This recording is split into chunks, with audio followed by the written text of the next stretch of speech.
Hey, how's it going? Hey man, how you doing, Philip? So I'm just getting my tripod right here. I haven't done this for a while. I just thought I'd jump on here as a surprise, actually. You see this? Nice, okay.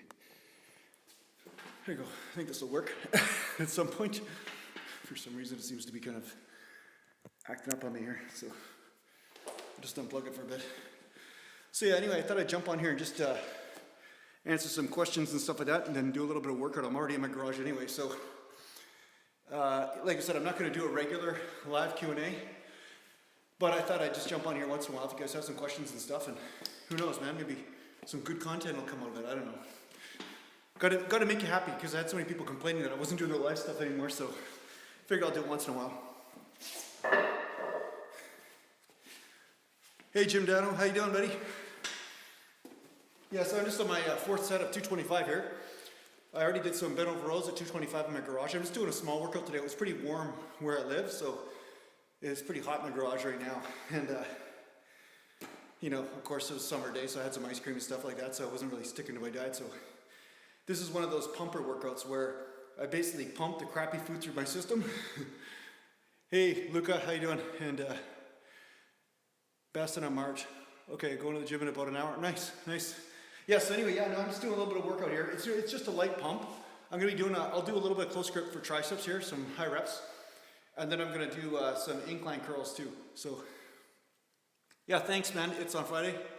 Sorry, I gotta go right up close to the thing to read people's comments here, so if you're getting too many pictures of my nostrils or something, that's because I have to go close to the camera to see the comments, but yeah, thanks. Yeah, no, I've been training for a long time, so I grew up around it, right? When I was 5 years old, I grew up in the gym. My dad was in the gym. He was powerlifting and stuff, so I was lucky. I was one of those lucky kids. I didn't realize it at the time, but I had a gym in my garage my whole life, so weights just felt like a natural thing, kind of like people go to bed at night, and working out seemed like one of those things that people did, and it was normal. It was only years later that I discovered that that wasn't something that everybody did. It was, so anyway, yeah, you're kind of a victim of your own upbringing, I guess. All right, let's do another set here. So like I said, this is my fourth set now. So the first set I got around 27 reps, 25, 27. And then, of course, it steadily starts to go down after that, right?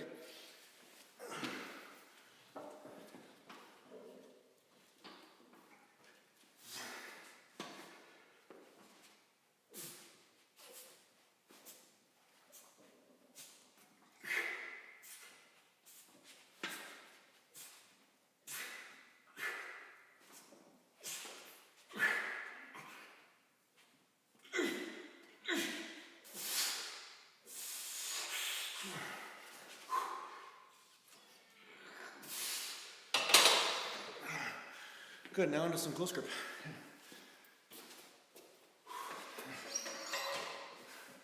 If you guys have any questions, don't be afraid to put them down there.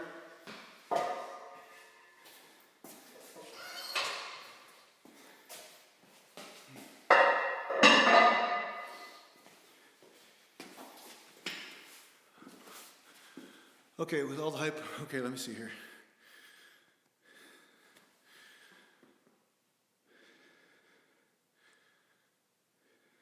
Yeah, so Ryan Vanscoter, yeah, how you doing, buddy? So, I recognize your name, I recognize you've been on here for a bit. Hopefully you're watching my videos even when I'm not doing the live chats. And you're talking about how my channel is teaching you a little bit about what natural gains are. Hey, meat, feed, kill, repeat. The thing is that if you train, you'd automatically find out what the rules are. You just gotta, you know, put the diet together. You need to eat enough, you need to train, you need to sleep. And you need to not waste energy in the way of trying to be a workaholic when it comes down to college or university, be a workaholic on the construction site, along with workaholic in the gym. It's like you have to kind of choose where you're going to specialize, like what your specialty is. And I find a lot of people think they can take a sunbeam and radiate sunshine all over the place, which is fine. But if you take a magnifying glass and you center that sun down, if you really focus it, that's when it has the power to burn. And it's the same thing with your physical energy. So, you know, a lot of people waste their energy on using drugs and alcohol and, you know, doing all these different types of things. And then they wonder why they don't make gains, right? So you know, once you straighten out all these different principles in your life, you will make gains. Yes, your physique will look different than another guy with different genetics, but you will improve. So yeah, that's really the most important thing. And then really the greatest thing about it is that you're just learning what the rules of the body are. You're just learning what the rules of the body are. And by having this conversation with your own body, you're going to manifest more health. And this conversation continues throughout your whole life, right? So you're not one of these 70-year-olds that has no idea what the hell's going on in their body. They just randomly have a bunch of shit going wrong, you know, because if you don't pay attention to the body for a long time, that's what will happen. So I'm not saying disease and everything is avoidable at all costs, but you'd want to have as much awareness as possible in order to do as much prevention as you can. And yeah, I really believe that people that really learn to pay attention to the body, they really become the healthiest, because exercise is just one way of doing this. Nutrition becomes another part of it, right? You start to learn where you're deficient in things. Like I also know that I have a tendency to be deficient in some of the minerals and stuff. So I have to eat organ meats like liver and stuff here and there. I can't just eat chicken breast and rice all the time. I need to eat this other stuff. And it feels almost like a drug when it goes in my body, because all of a sudden the stuff that I was deficient in, like iron or some other trace element, these things make a big difference in how much constitution or energy you have on your day-to-day life, and you walking around, and how much energy you have for the gym. So don't underestimate nutrition. And sometimes the nutrition isn't obvious. You know, not everybody's telling you what you might be deficient in. You know, there's a lot of different places to get nutrition, right? Thoughts on cheat meals? Well, I had some cheat meals today. I think I did actually a video on this Dean Cole. Look on my videos on the playlist here, and there is a video I did on cheat meals. Should you cheat meal? Okay, should you have cheat meals? Thanks, Tristan. Yeah, no, I'm glad I could help you with your approach to training. Ryan Vanscoter, how long do you think it will take to make some noticeable natural gains? Okay, this depends on how aware a person is, because if you take two people and they look at a bicycle, they might notice if the color is slightly different or not compared to yesterday. You know what I'm saying? So what do you mean by noticeable, right? Noticeable is all subjective, but I think you can make noticeable gains in a period of a month, 2 months, tops. You know, if you're watching your nutrition and your diet, you should be able to make, especially fat loss gains. And fat loss gains are the biggest thing that make the biggest difference in how you look to the average uneducated person. A person that's not educated in the ways of bodybuilding, all they see is somebody with a little bit of lines and stuff, and they say, oh my God, that person's huge. They don't even understand that maybe they're just lean. Like, they're looking at a crack addict on the street and say, wow, that guy's huge. You know, they don't know the differentiation. So if this is what you mean by noticeable, you know, within as short as a couple weeks, if you pay attention to your diet and you cut some fat off, it makes a big difference in how everything kind of, you know, so you can see shoulder, right? See how it comes in and stuff. This is what gives that illusion of size, right? So Ryan Vanscoter, if you've been lifting for 12 years, yeah, you should have made some gains by now, unless you're doing it wrong, you know. Unless your nutrition is totally off or your training is totally off. You haven't been lucky enough to train with a guy like myself or something like that. And I mean, we all need mentors at some point, you know. So yeah, I would say you should have noticed some difference. And I'm sure that you do have some differences in your body already, but you probably are saying, no, it's not good enough, right? Because that's the way sometimes the mind will come in and basically shit on everything that you've done, right? The negative thinking. So get rid of your negative thinking if that's the problem right now. That's the culprit, okay? So don't let negative thinking, don't think that negative thinking is going to help you. Let's put it that way. Yeah. Okay, so Wookie Balls. Hello, Jason. Working around an arm injury where it's just nagging and can't really work my left arm. Any suggestions? I can still do everything else, including chins. So you can do chins with your left arm and everything. You know, I don't know really what you want me to say. If you can't really work out, you can't really work out. So there's not really a magic trick to that except for healing, right? So you have to be, you have to take initiation when it comes down to your healing. So go see a massage therapist, go see a naturopath, go see a chiropractor, go see a sports person that is used to dealing with sports injuries or chronic injuries. Doctors are pretty much fucking useless, just so you know. I mean, when it comes down to injuries, unless they're going to sew something together or put surgery, you know, do surgery on you, knock you out and, you know, saw something off and tie it in somewhere else. That's really where doctors come in. And sometimes they can come in to help with the diagnostics as far as they can get you an MRI or a CAT scan to find out what's going on. But in a lot of cases, I find in most cases, it's not really the damage that's the problem. It's just that you have a chronic injury problem, which may be because the muscles aren't functioning properly or the nervous system is in some sort of confused state because you tweak something, and because of that tweak, the muscles aren't stabilizing the joint properly, and now the joint is grinding in some way. And you know, it's kind of like a squeaky wheel, right? If the wheel is kind of off center, it'll be squeaking on a bike or something. That will cause a chronic inflammation and give you some pain feedback, okay? So that's something to bear in mind. So yeah, be more proactive when it comes down to searching out the solution, right? Yeah, make sure you're pushing muscles and pulling muscles the same, but the thing is, if you have an elbow injury, that's not as much of a factor. I mean, shoulder injury, mostly, that would be definitely a relevant answer, but elbow injuries, a lot of times people are doing some stupid shit in the gym, and that's what leads to an elbow problem, most of the time. Not always, but there's always sports and stuff we do, and sometimes you tweak or fall funny or something, you know, that can also lead to these things. But you know, skull crushers right to the forehead instead of here. You're going right to the forehead or hanging from the chin-up bar too much and relaxing that bicep down because you want to not cheat, right? Because everybody's like, oh, you got to hang down all the way. That's the right way. Well, no, that's not the right way. That's the way you actually screw your shoulders up and screw your elbows up. Okay, we don't have that type of labrum like the monkeys have, where they can hang off the joint all day and then it's fine, right? We don't have labrums like that. Humans don't have the same type of structure, right? So we're not built to support that kind of weight. And if you are going to support the weight, you want to make sure the muscles are tense to stabilize the joint, right? And if you're not stabilizing the joint with the tense muscle, the joint takes the stress and then you have a chronic problem, right? So that's how it works, right? Okay, I'm going to do some close grip here. Close grip, I usually do about a medium grip. And yeah, I'm touching my chest these days, but I'm not going super heavy though. I'm just doing one plate and I'm going to go to 185.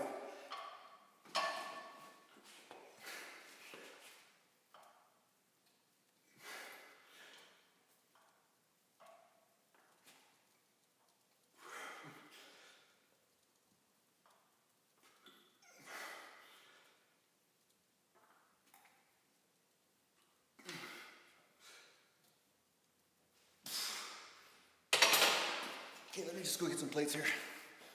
1 second.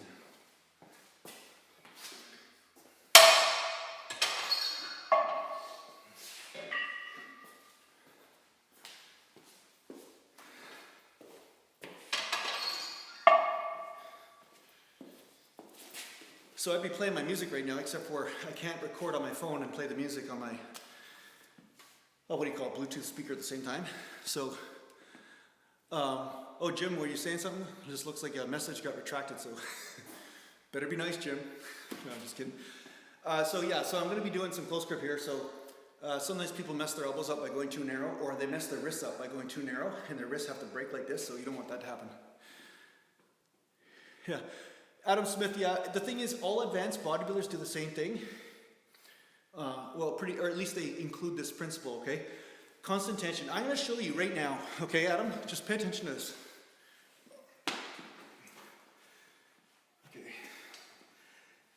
Okay. When I go from here to here, there's tension, okay? Here to here. Then the tension diminishes as I go up. So now it transfers more from the tricep and then more to the shoulder because the bar travels from here towards my eyes, you see? So that takes the tension off the triceps. So there's no point, if I'm trying to get the triceps to absolute failure, for me to go from here to here. Unless I'm doing this, you know? But I find that most tension when I'm doing heavier weight is from here to here. And then when I come all the way up, I find the shoulders start to play a role because the pushing starts to happen like this, and it isn't more tense on here. And what I find is that other muscle groups start to hit failure before the tricep does, right? So I can push the tricep deeper into failure when I stay in that range of motion. So that's why I do that.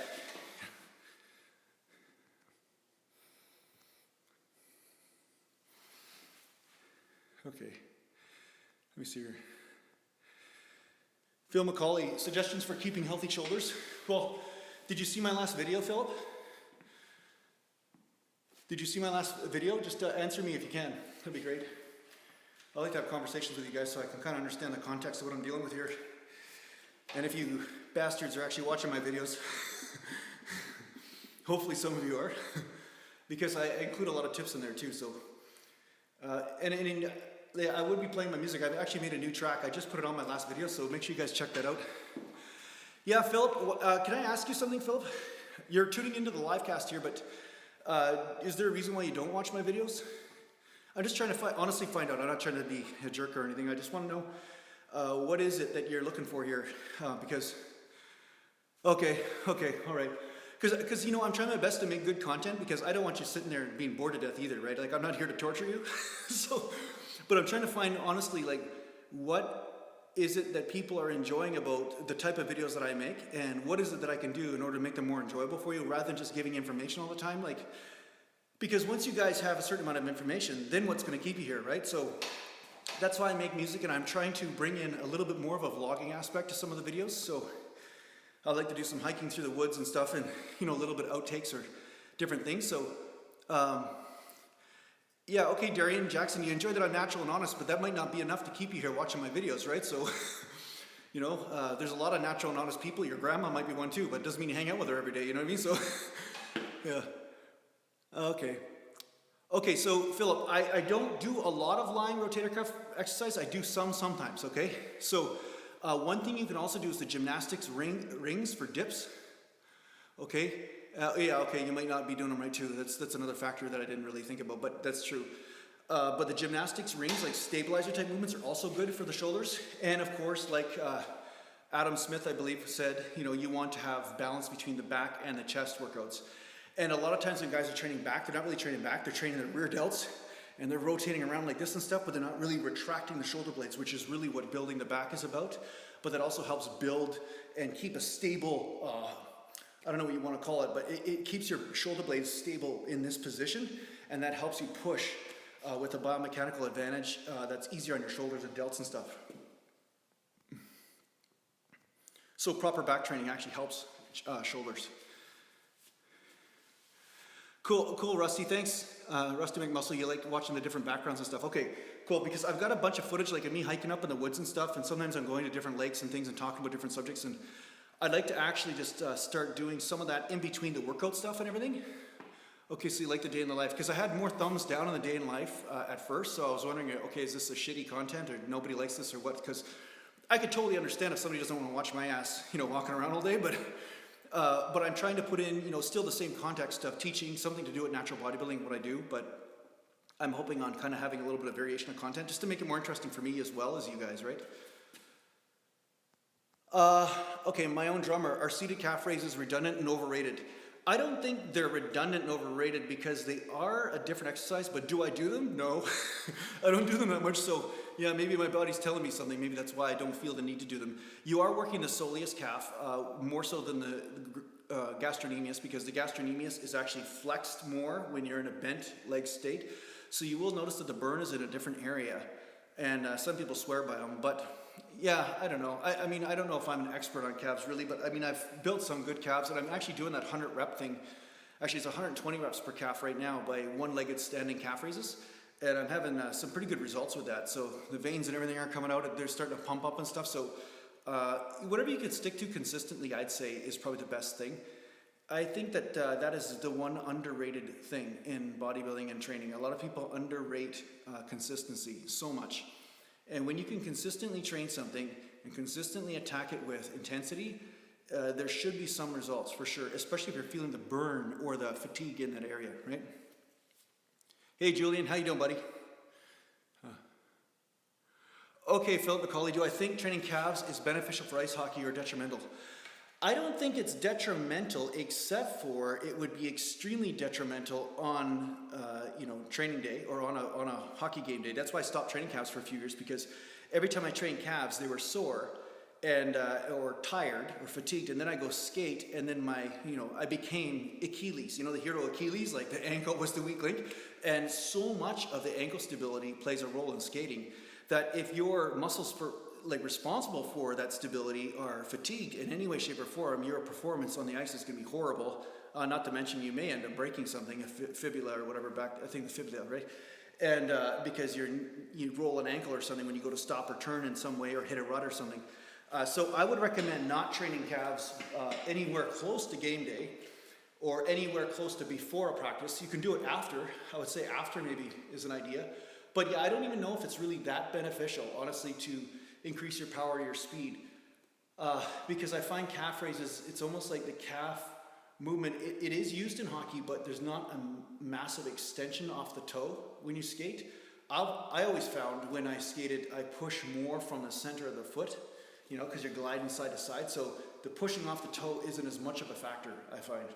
But when I train calves, it would destroy my game, make it horrible. So yeah, that's why I stopped training. And I didn't train much arms either when I was playing hockey because my stick handling just got horrible. So yeah, it wasn't good for bodybuilding gains, that's for sure. Okay, one more.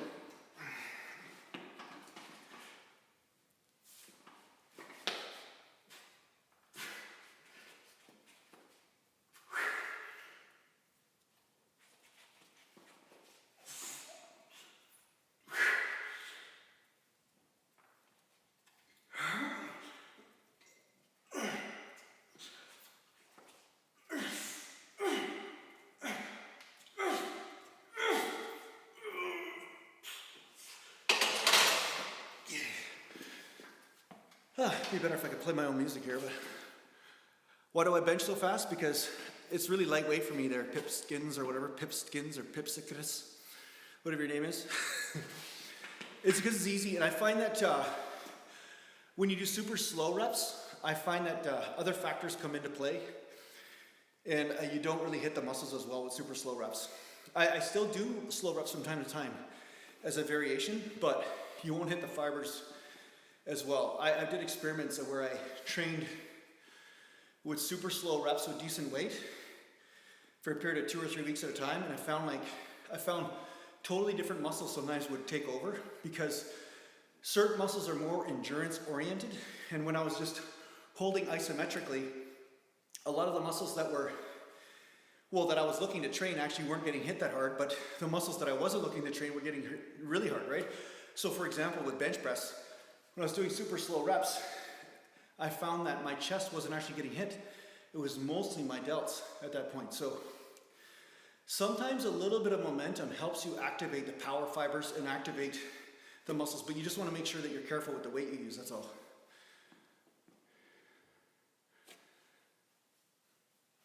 Okay, Rusty McMuscles, what are you're talking about? You're talking to somebody there? Okay.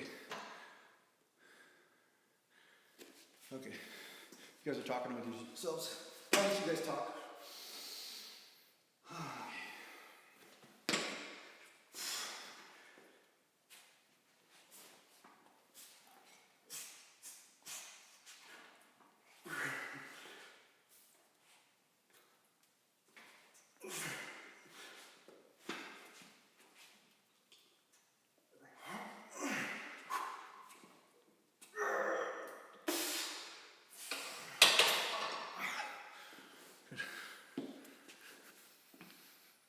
Okay. I don't know what Rusty's saying here. Let me just check what you guys are talking about. Okay.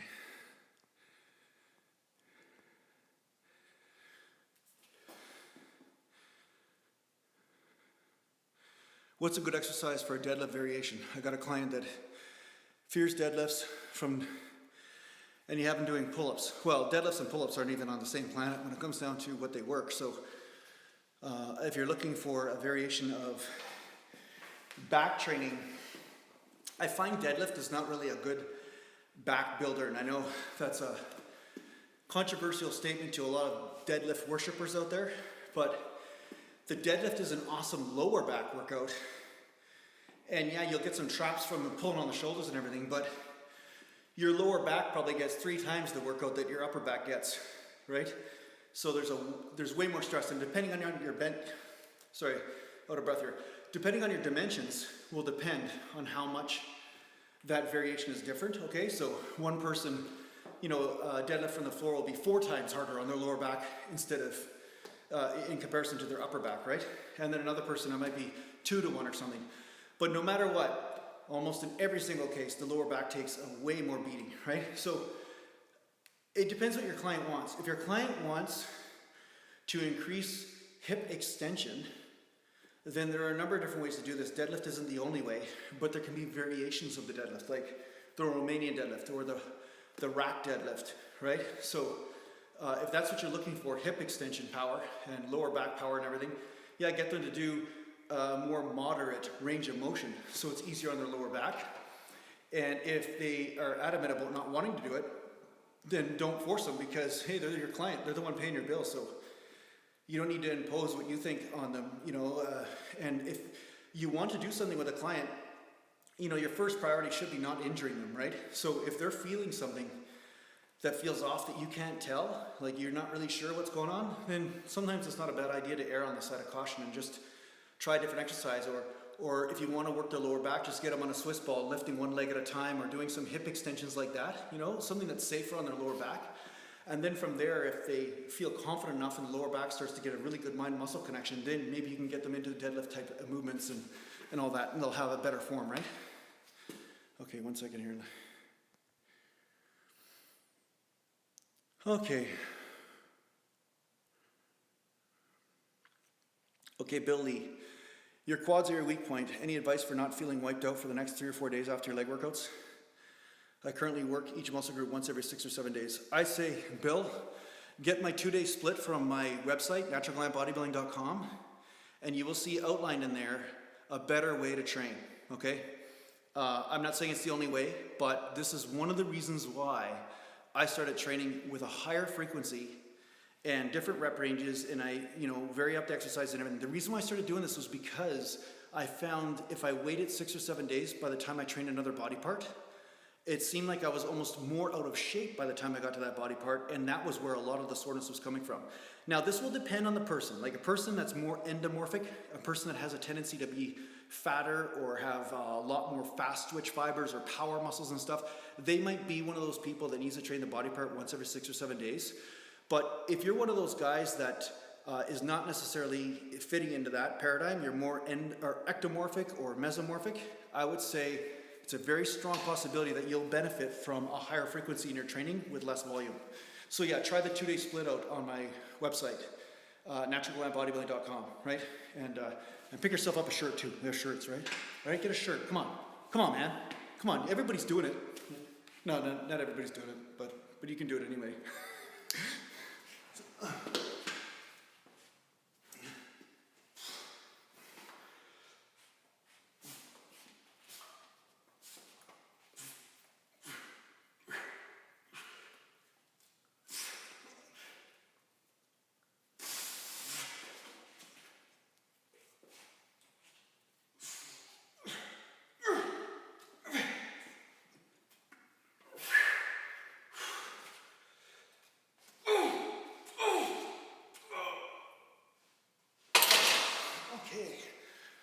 Good. 26 of you guys on here. Wow. I didn't think anybody'd be on here. Christopher Rezel from Iowa. How do you feel about decline bench press for building a chest? Heavy flat pressing starts to hurt your left shoulder after a few. Okay. So Christopher Rezel, if flat bench is hurting your shoulder, get that looked at. Get a massage therapist to look at your rotator cuff. Get a naturopath to look at it. Check out my video on injuries, how to deal with injuries, okay? And find out what's going on, because a lot of people have shoulder pain from bench press or from doing something, but it's not always because bench press is the problem, okay? It's not always. A lot of times it's because you've got a trigger point or something in your rotator cuff muscle, one of the rotator cuff muscles, either external rotation or internal rotation, and it's causing the shoulder to jam and it's not moving. So see, you have a ball and a socket. And this ball needs to slide and glide, right? And if it's not doing this, it's just jamming because of one muscle is spasm, pulling it into the side. That can cause this pain that you're talking about, okay? So don't underestimate massage therapy or seeing an acupuncturist or something, okay? Because these guys really do help. If you see the right guy, it'll definitely make a difference, or a right woman, make a big difference in your life. It'll be like you're walking on water, honestly. I've had some things in my life where I felt like I was injured. I thought, holy shit, what did I do to myself? And then I went in and reset the muscle, and hallelujah, everything was fine. So there was really no injury. It was just a dysfunction pattern that was going on in the muscle. So that said, do I do declines? I never do declines. But I am doing some gymnastic ring type dips, and that is kind of like a decline, except for you won't die from that. Although on decline bench, be careful, if nobody's spotting you, do not do it if nobody's spotting you, or if you're alone in the gym, because people have died from declines, okay? You probably know this, but if that bar gets trapped on your chest, you hit failure or something goes wrong, and then that bar rolls down to your neck, you will die. And people have died. A ton of people have died doing this. So just be careful with declines. I think they're great for hitting certain parts of the chest. you can do them, but just be careful, that's all. And if you're doing them with dumbbells, of course, it's a lot safer, but if you're doing with barbell, just bear that in mind, okay? So, yeah, so get the shoulder checked out first. And do I like declines? I think they work great, and I did, like, they were one of the muscle groups that one of the exercises that actually did hit my chest at an early stage in my training, like where I didn't have a lot of mind muscle connection with my chest, but I did find I felt the chest with declines. So there is something to be said for that.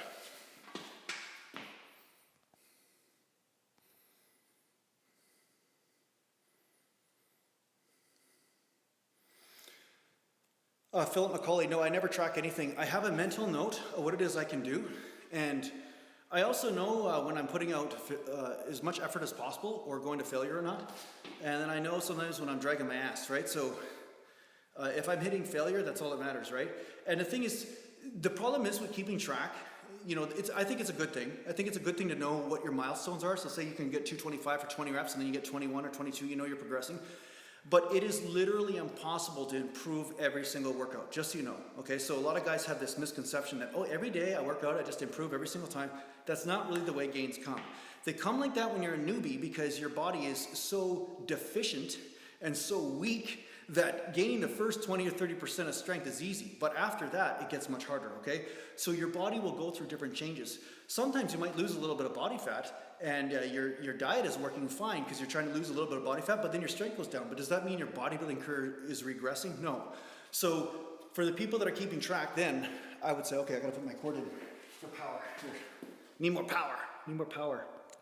Where's Scotty when you need him, eh? Okay, so for people that are, so for people that are keeping track, I would say if you're keeping track, just bear in mind that there will be subtle variations on a day-to-day basis depending on diet, depending on what's going on in your life. Sorry, I gotta put you sideways here because the cord keeps pulling the thing over. Sorry if that's messing you up. I'll just talk sideways. So you gotta make sure that you take this into account. So if you're keeping track, you wanna take this factor into account that there are subtle variations. So sometimes you didn't eat as much that day, right? You walk into the gym, you're not carved up, you don't have the energy to do the job, but then your strength goes down, and then all of a sudden you're like, oh my God, my muscles, I lost them all, you know? But that's not how it works, right? So yeah, keep track, know what the milestones are. You can keep a mental note, that's what I do, but I don't beat myself up about it if I don't beat my record every single day, because that just doesn't happen. Sometimes you only go up a rep in something every month or so, or every 3 weeks, or every 6 months, depending on what level you're at, right? Yeah. If you just continued to make gains every single time you came to the gym, I'd be the Hulk right now. Like I would be literally the Hulk. I'd be like jumping 4 miles up into the air and stuff because my vertical would go up every time I go to the gym, you know, that kind of stuff. So yeah, you got to kind of make sure that type of thinking doesn't get involved, right? A natty athlete can gain muscle with lower carbs if they have a lot of fat, if they put in a lot of calories through fats, because carbs aren't as much of a factor in bodybuilding as protein and fats, although you do need some glycogen in order to fill the muscles out. So I would say under ideal circumstances, you would have a carb meal or so every day, and maybe 2, and you'd have good fats, like essential fats in your diet, quite a bit of those. But yeah, I mean, ideally you don't want to be deficient in anything, to tell you the truth. If you're trying to put on muscle, especially as a natural, you don't want to, you know, a lot of guys are trying to be 4% body fat and then put on muscle at the same time. You won't do it. I'm just going to tell you right now, you will not do it. You will look perpetually good at 4% body fat, but you will not be putting on muscle. It won't happen. So you want to make sure that you are not necessarily bulking, but you are taking a break from being obsessive about how lean you are. And that's exactly what I've been doing this last, month or two. I've been relaxing more on the diet, increasing the carbs, and of course I'm having people come up to me and say, Jason, you're leaner than ever, what's going on? It's like, it's kind of like that sometimes. I have a feeling that carbs can increase heat. I know that they do when you eat them, you heat up and stuff, but they can increase the metabolism and stuff too. So yeah, I mean, once you get down to 10 or 12% body fat, then at that point you have to make a decision. Is leanness my most important factor here, or do I want to gain muscle? And once you decide that, then you can make decisions in your diet from there. But long term, I think you're better off with nourishing the body and making sure that you're not starving it to death, okay? Because at some point your metabolism will start to shut down a little bit too, and it'll fight you, and it'll be really hard for you to lose body fat. Okay, somebody said something here. Let me see here. Okay, search 3. think about creatine monohydrate, should you take it or not? What's my opinion? Creatine, I don't find creatine is bad. I think creatine is pretty good, but you know, do I know research over 20 years or something with it, or 25 years? No, I don't. But creatine is found in your steak, it's found in your fish, it's found in your chicken. I believe a pound of red meat has about a gram or something like that, you know, of creatine, maybe 2 grams. So I haven't talked about this stuff for a long time, so that's why I can't remember the number exactly. I think it's 2.2, but I'm not sure. But anyway, the fact is that creatine is a natural occurring substance. It is in your meat. Whenever you eat meat, it's there. Okay, so that's why it's classified as natural. It's not a hormone, it's not some sort of weird chemical or some shit like that.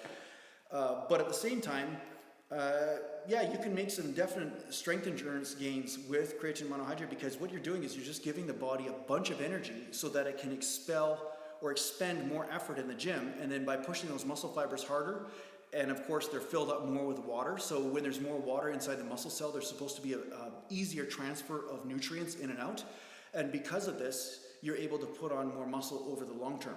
So I'd say it's worth a try. You know, if you're an adult, I would say, yeah, go ahead. If you're 20 years old, 18, 19, whatever, and if you aren't, then ask your parents, make sure they do the research and everything, but everything that I've looked at says it's safe. So the only thing is, some people say that it's bad for people with kidney problems, but then again, a lot of water is bad for people with kidney problems and everything else. So yeah, in that way, it's not really a good, meter of whether it's dangerous or not. It's just a matter of depending on the person's situation. Anything can be dangerous, right?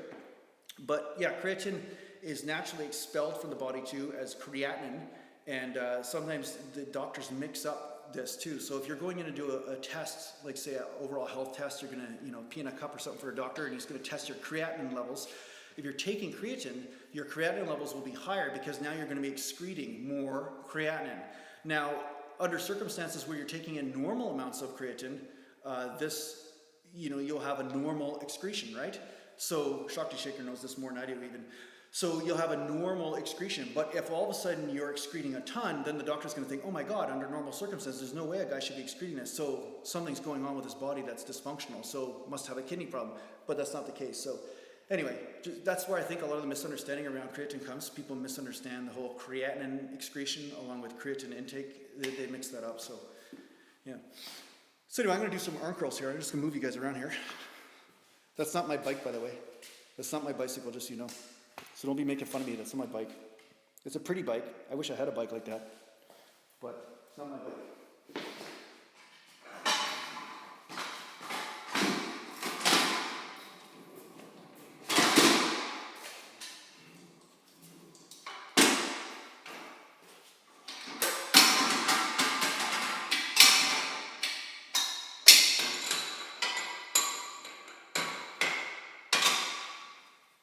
Here you go, see? You guys are...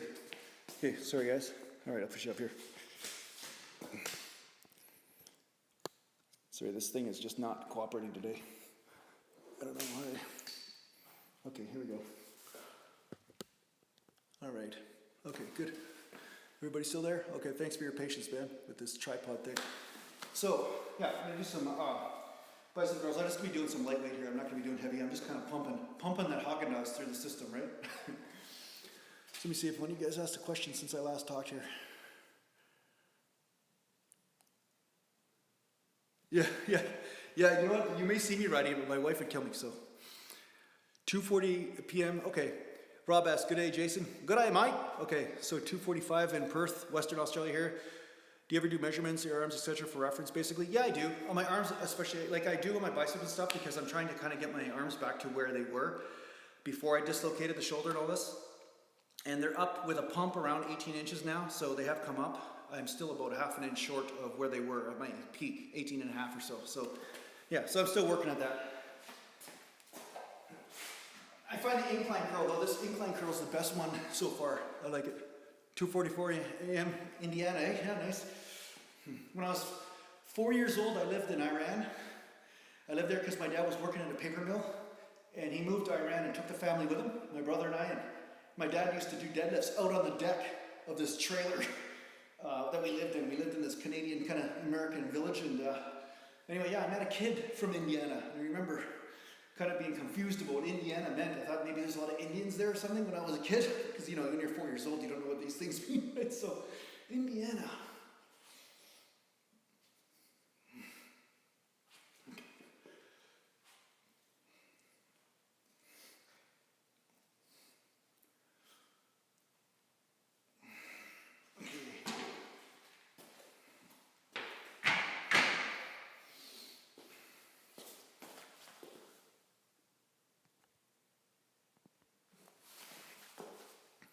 8:45 a.m. in France. Oh, neat. Great. It's great to see some people from France and stuff here too, and Connecticut too.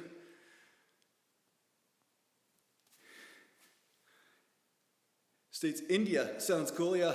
Yeah, this guy's from Indiana, not India. I think that would be different, but yeah, you don't want to make that mistake when you're buying your plane ticket.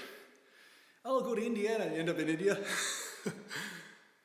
Yeah, the bike matches my shirt. Yeah, that's right, Shakti Shaker. Yeah. Okay, so Philip McCauley, do you think one split is more optimal than others? I've been on a 2-day split most of my years lifting, and I feel... Okay, and... Sorry, the thing kept on disappearing. I've been on a 2-day split most of my years of lifting. I feel if I go anything higher, I feel flat. What's your opinion on it? Yeah, that's true. That said, though, I'm not saying more is not always better. I mean, when it comes to everything, more is not always better. Okay, so more frequency, more volume, more this. But you do have to push the body. So you either increase the volume sometimes, or you increase the intensity, decrease the weight. And you're probably already doing this. Like say you're getting 20 reps of the weight, then one day you're moving up in weight and getting 20 reps of that, you know? As long as you're hitting failure within about a minute to a minute and a half, I think that you're going to be pushing the body in a way that it needs to be pushed in order to gain muscle. Now, sometimes there are ways of tricking the body by increasing volume or lowering volume and changing the frequency and the rest and all this, and because different muscle fibers will come into play and different muscles will heal at different rates than others. So you will be playing different strings on the piano or different notes, you know what I'm saying? So, yeah, do I think a whole day workout is good? I think varying it up, doing super frequent can be a good thing on a 2-day split, and then going to a whole body workout once in a while, and you see me do that once in a while. Or I'll do chest, back, and legs one day just to mess around. But it's really up to you. It's not about what's right. It's more about what's right for you. And you probably will come around to a similar split as your regular set point. And that's what I've done. I've come around to the same split as a regular set point, and then I, do variations of it. Whether I do higher volume one day, or maybe I increase the frequency another day. But most of the time I come back around to a 2-day split type of training program because I find that's just the way my body seems to like. It seems to run better that way, right?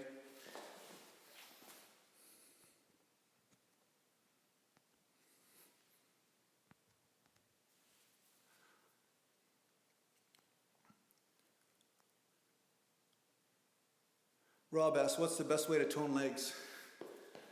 Well, one-legged squats are really great. One-legged... Philip McCauley, I'm in Harrison Hot Springs. I knew you're not watching. You gotta watch the day in the life, man. Philip, come on, man. Come on. Hey, this is my finger. Hey, are you nervous, Philip? Hey, can you see that? You're nervous? Yeah, I'm pointing at you. Anyway, so, yeah, best way to tone legs, one-legged squats on the spin machine, one-legged squats or walking lunges. I find that that's great. And at the same time, squats are great. Squats are good. I mean, everybody's we're in a squat and deadlift phenomenon on the internet. It's like, the bootylicious shit and stuff on the internet now. It's just gotten out of hand. It's almost like when I was training in the gym years ago, I was like one of the only guys doing legs. My brother and I'd be doing legs, and then people that I train and stuff like that. But most guys are in there just doing some biceps and chest and shit. And you're kind of like, you were a hardcore bodybuilder, or you're more of a serious guy if you're training legs. But there was a whole legion of guys that were just training chest and arms. So now there seems to be a reverse of this polarity where people are just obsessing about the legitimate, I'm a hardcore workout or bodybuilding person because I'm doing legs. Look at me, look how great I am, right? And it's almost like they've gotten too extreme with this, where they're saying, oh, well, ass to the grass, or you got to do squats. It's hardcore squat Wednesday or some shit like that, right? But the thing is, squats are not always the best way to tone a leg, especially for a person that has a weaker lower back. Because if the lower back is such a prevalent factor in a squat, you got to understand that your lower back is also going to hit failure. And if it hits failure before your legs do, your legs still aren't being pushed as deep into failure as they could be. And that's really the dictating factor of whether an exercise is good for your legs or not. So one thing that really is great is that when you're doing one-legged squats or you're doing walking lunges and stuff, your legs are hitting failure. It's not because you can't lift the weight. It's not your lower back. It's not like it's not hip extension that's the problem. It's actually the leg. It just cannot contract anymore. It burns so bad or it hits total failure. So that's one of the tricks, I think. Like when I started to really do one-legged stuff along with the squatting type workouts, I found that that's when my leg development went through the roof. That's when it was a totally different level, right? Hack squats are great for some people, Gary.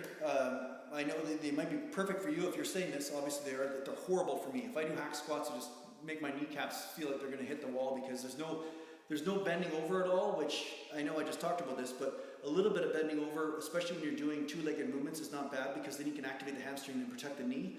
But again, this is going to depend on how a person's built. So one-legged leg presses are also killer. No, totally. Yeah, that's a great workout.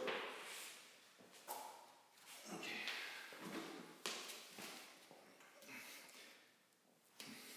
Okay, I'm going to try and look straight ahead because I keep looking at the camera to see who's commenting, but I got to make sure I do my workout here, right?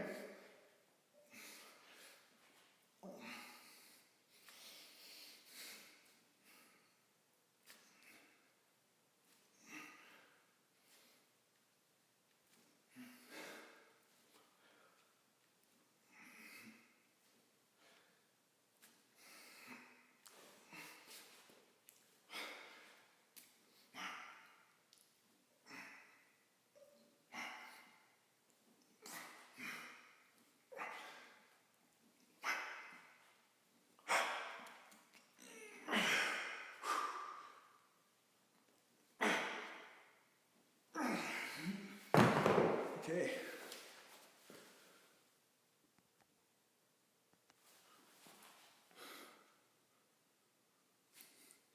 Yeah, come to Perth, eh? And work out your home gym. Yeah, that'll be a long trip. Holy shit.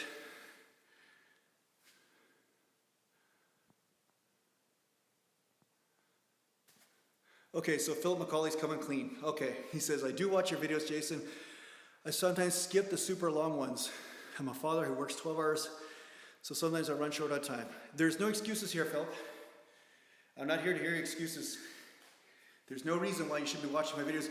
Just so you know, there's a lot of secret tips in there and stuff like that. So sometimes I just couldn't be bothered to come up with a clickbait title and say, hey, watch this video because I'm going to explain exactly this. Because a lot of times I'll come up with one title, but there's 4 subjects sometimes I cover in a video.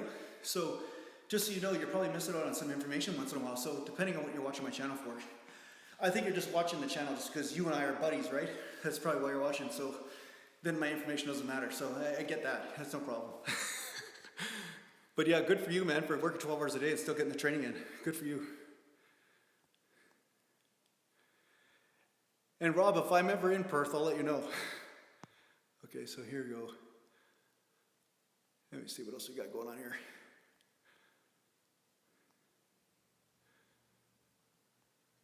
Philip McCauley, where are you located? My own drummer, yeah, I never do one-arm standing concentration curls. Greetings from Latvia, by the way. Hey, Pip. Yeah, nice to see you. New Zealand, wow, man, I got so many people everywhere, eh? You guys are all over the place. Saskatoon, holy shit. Wow, it's pretty early in the morning or late in Saskatoon. What is it there? Probably about 2 o'clock? 2 a.m.?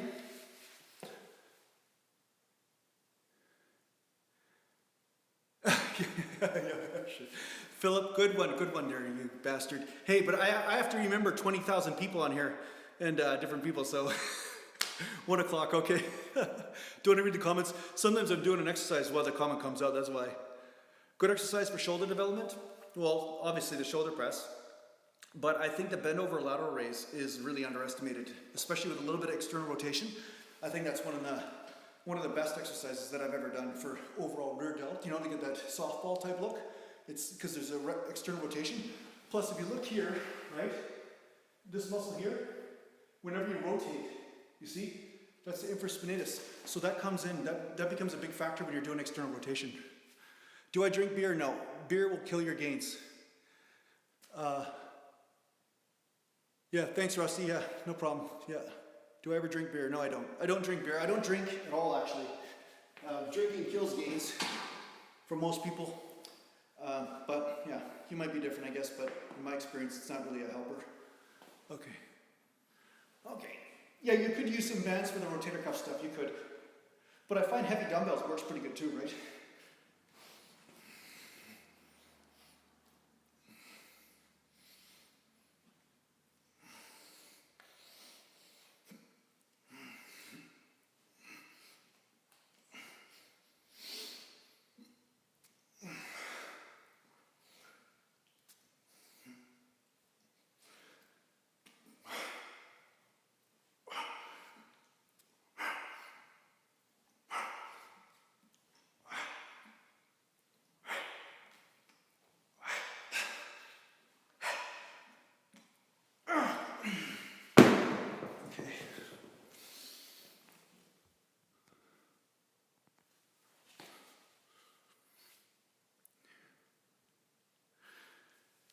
Okay, best workout to hit lower chest. I find bench press is sufficient. If you're sticking the chest out, keeping the shoulder blades back, you will hit shoulder, you will hit the lower chest. Also, like with dumbbells you may find are better than barbell in some cases because there is the internal, you know, you're bringing that weight in, it's not just straight up, you know. So this is more what the chest does instead of just straight up, which is why sometimes bench presses and stuff will hit the delts more than the chest or the triceps or whatever, right? So, yeah, don't be afraid of fly type movements and stuff too. Like I don't do a lot of flies because of the shoulder, like the labral tail I have from hockey. My shoulder sits kind of uneven, and when I come in like this, it doesn't really feel like I'm hitting the shoulder. I mean, it doesn't feel like I'm hitting the chest because the shoulder kind of slides in the joint forward a bit and stuff, so I'm not really getting the chest the way I'd like to. But for most people, when they start doing more of these types of movements, their chest really does grow, right? If you look at a lot of swimmers too, swimmers have decent back and chest development as far as from the lat point of view and the chest, and that's because I remember watching guys in high school, it's because they're always doing this and then pulling across the body like this, pulling across, right? And internally rotating, and that's what the chest does. So any movement like that, like, you know, somebody was asking about declines earlier, declines will work too. But gymnastics rings too. Don't worry, like gymnastics ring push-ups or dips, that's pretty good for chest. I think that would be great for lower chest, which is why I'm doing them too. Yeah, thanks Rob S. Yeah, I'm glad you made some gains. Yeah, most of the people that I've worked with over the years, and this is not really, you know, I'm not really trying to toot my own horn here, but most people that I've worked with, or my brothers worked with, they made massive gains really quick because there are certain things that are common sense to me that weren't common sense when I first started training. And after 10 years of training, some stuff became so second nature to me that when people started training with me, they would be like, oh, what are you, you're like an alien being, what are you doing? You know, I'm like, well, no, this is how you train to gain muscle. This is, can't you feel it? But I didn't realize that most people are so disconnected from their bodies, they can't feel things, right? So that's why I think I got so misunderstood when I first went on YouTube. But once you start feeling the body, once you start connecting, you'll start to, the body will lead you into how to train the muscles and not tweak the shit out of everything, right? So that's really important, you know, that connection to the body is really what you're gaining. You know, muscle gains and everything aside, the biggest gains you're making is that connection. So I'm glad that you're starting to make a connection with your body and make some gains from that, right? That's really awesome. You know, it's the most important thing. If, you know, any teacher will tell you if they teach a student how to learn or teach a student how to see, that's the most important thing. It's not really about teaching them dogma and say this is right and that's wrong. It's more about teaching somebody how to grow their own awareness and then make decisions based on their own findings, you know?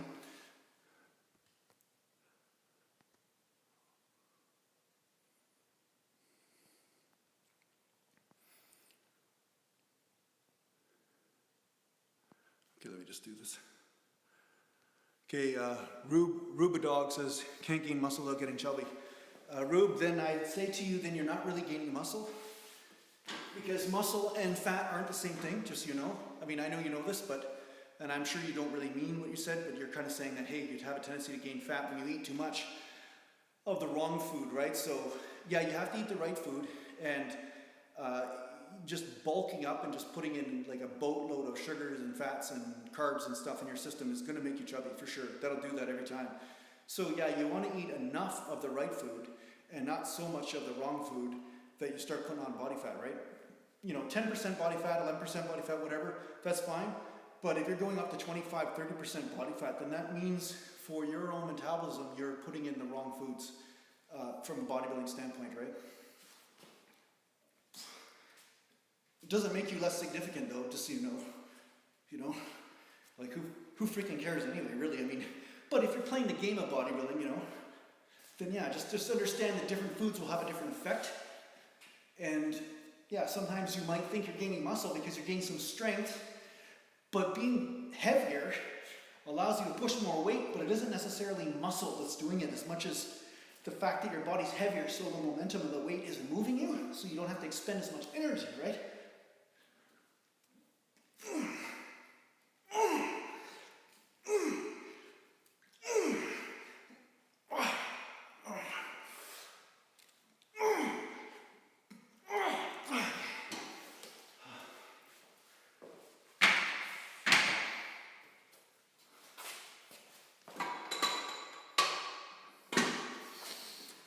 Okay. How much muscles have I gained in the entirety of my career? Well, look, I don't know what you mean. What's really the question? I don't know how to measure what you're saying. This is the muscle I gained in the majority of my career. This is it. So, okay, in terms of weight, well, the problem is I started when I was 14 years old. And when I started lifting when I was 14, of course, you're not fully grown yet. You're not fully height and everything like that. But when I first started training, I was 105 pounds at 14. 5'6" or something like that, 5'5". I was a pretty small guy. Hence the need to train, right? But yeah, I was at my heaviest. At a decent leanness, I was 212 or something. So yeah, right now I'm around 200. So yeah, I would say that's how much muscle I gained, I guess, eh? Oh, thanks, Rube Dog. Yeah. Yeah, share my stuff, Rube Dog. Share my stuff. See, I'm going to exploit you. You're nice to me now. I'm going to tell you to share my shit. Have I ever competed in powerlifting? No. And one of the reasons why I didn't, because my dad was a powerlifter, and I saw him straining his ass off in the gym all the time, and that while he's lifting good weight and whatever, and my brother and I, we squatted. And I did do some stints of deadlifting, but when I was 18 years old, I actually deadlifted wrong. This is how I learned some of this stuff. I actually learned the hard way, which is why I can kind of speak to a lot of you guys about a lot of stuff right now. But I learned the hard way because I actually herniated a disc in my back when I was 18 by deadlifting wrong. It took me about 5-6 years to get over that. And I could still squat after about a year or two. I could squat still, but I had to really be careful, right? And I noticed that, to get depth, parallel, it was way harder on my lower back than my legs, and it just didn't feel natural for me. And now, knowing what I know now, I was totally right. It's just the way my lower back's built in comparison to my femurs and everything, it just didn't feel good on my knees or my back. So as much as I was obsessed with gaining strength, I was always obsessed with gaining strength, I didn't want to do it under the condition of a certain depth or range of motion based on something that was constantly hurting me, right? So I learned the hard way with hack squats. I learned from trying to go deep with squats under certain conditions. I learned from deadlifting with a rounded back. I learned, so I made decisions based on what felt like I was moving in accordance to the way my body seemed to function naturally, right? So I decided never to compete in powerlifting. Although I would have done really well in the bench press competition.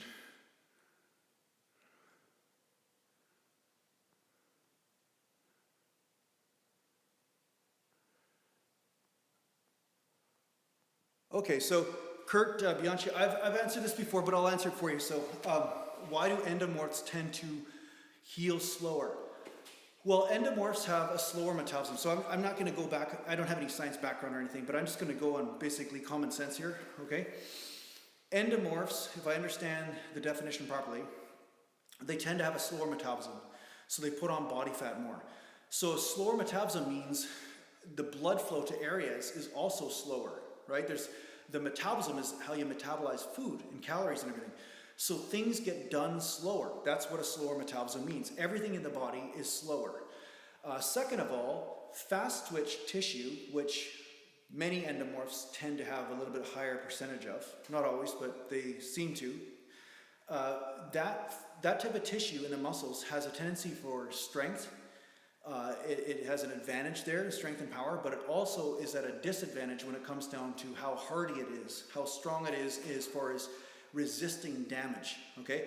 So fast twitch fibers, they rip and tear very easily, so you can tear them down very easily, so you can gain muscle very fast, but at the same time, they take longer to recover because the fast twitch fibers are like a finger, that's how thick they are, where, slow twitch fibers are like as thin as a piece of hair, So these things break down, but when they grow 1%, they just, there's much more mass growth in the actual muscle itself.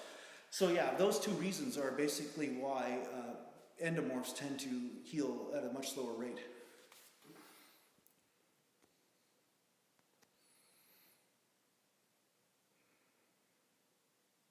Oh, Evan, how are you, buddy? Yeah, you're in Istanbul, man. You're always all around the world, eh? Jeez, that's great. Hey, where's my plane, Evan? Where's my plane, Evan? Huh? Yeah, Rube Dog, I do have good genetics. I do have good genetics because I trained my whole life. My dad had me lifting weights when I was 10 years old. I first lifted weights to beat the crap out of David Biskey in my kindergarten class. It was actually grade 1, sorry, I'm lying. It was grade 1 because he broke all my fucking crayons and I was really pissed.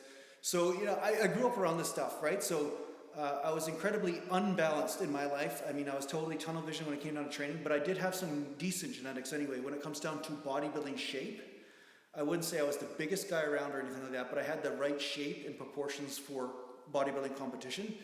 And that was just something that I was born with. My brother has it too, right? So,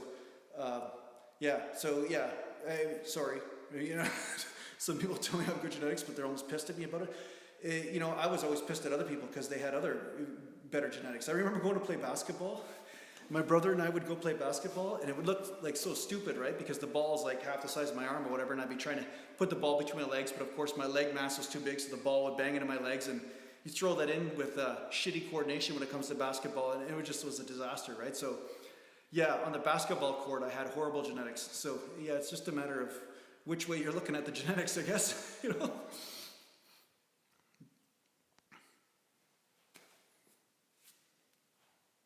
Oh no, Philip, I still remember the kid's name.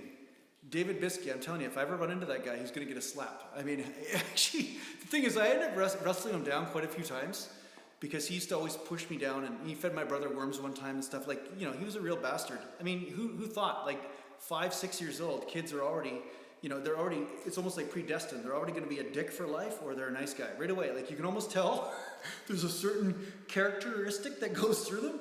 And it's funny, you see your friends' kids or something like that, you can see them. You know, one kid, you know, nice tendency, the other kid is just an asshole. Like, everywhere he goes, like, I knew this other kid, okay, I'm not even gonna mention his name because you might watch this, but this kid was a disaster. I mean, anytime he had a toy, he would just break it. He would beat it up. Like, I think this is why, the reason why I'm saying this to you is because I think this is why I got into training, because I realized there were certain people that were handicapped in a bad way. I mean, I'm not saying handicapped in, you know, because, you know, I'm politically correct and everything, because some people, you know, so I'm not classifying in that realm, but I'm just saying that it's almost like they had their compassion meter just turned off. Like, they were born psychopaths in some way.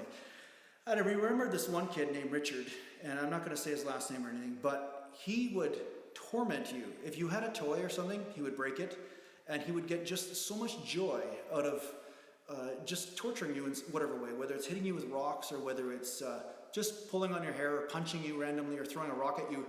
And yeah, I learned at an early age that there was a certain percentage of the population that functioned in that way, and they only understood one thing, and that was power. So that was kind of how my bodybuilding journey began. So yeah, I do remember some of the milestones in this journey, and you know, God bless everyone, but at the same time, if they, you know, you got to make sure that you understand the nature of the person that's in front of you, right? Because not everybody's wired with the same motives.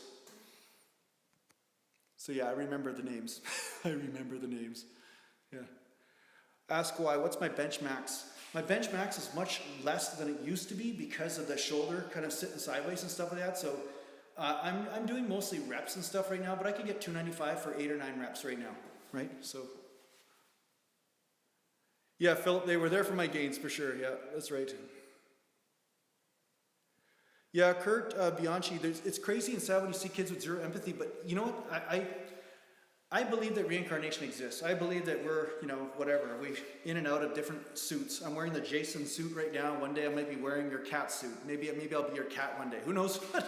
But the fact is that, yeah, there's certain people that are just assholes, and it doesn't matter what body you put them in. It doesn't matter whether they're 5 or they're 50. It's still the same asshole. You know what I'm saying? Like, I'm not under the you know, this is kind of funny, but I'm not under the assumption that just because somebody's a kid that they're innocent. I don't believe that 1 minute. I know that most kids, you got to give them a chance and everything, but man, you can really see, like, I remember people, the way they grew up and then what they became later, and it was like, my God, you could see it their entire life, where they were moving towards. And I do believe people can change though too, so don't get me wrong, people can be humbled and evolve and grow, and some people will say yes to that. And I'm okay with that too, but yeah, it's pretty funny when you look at it because it's really easy to put people into a category. I guess it would be the reverse of racism or judgment when you say, oh, automatically a person that's 10 years old is an innocent human being, right? Like, we know that once people get to 15 or 16, they're not automatically innocent. So what happens in between from 10 and 15? You know what I'm saying? So yeah, I kind of laugh when people say this sort of stuff.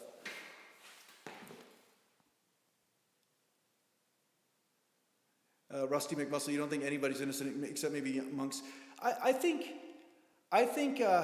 you know, Rusty, I think everybody is motivated by self-preservation at some degree, but as my brother would say, or, you know, my wife or something, some people realize the wisdom in the fact that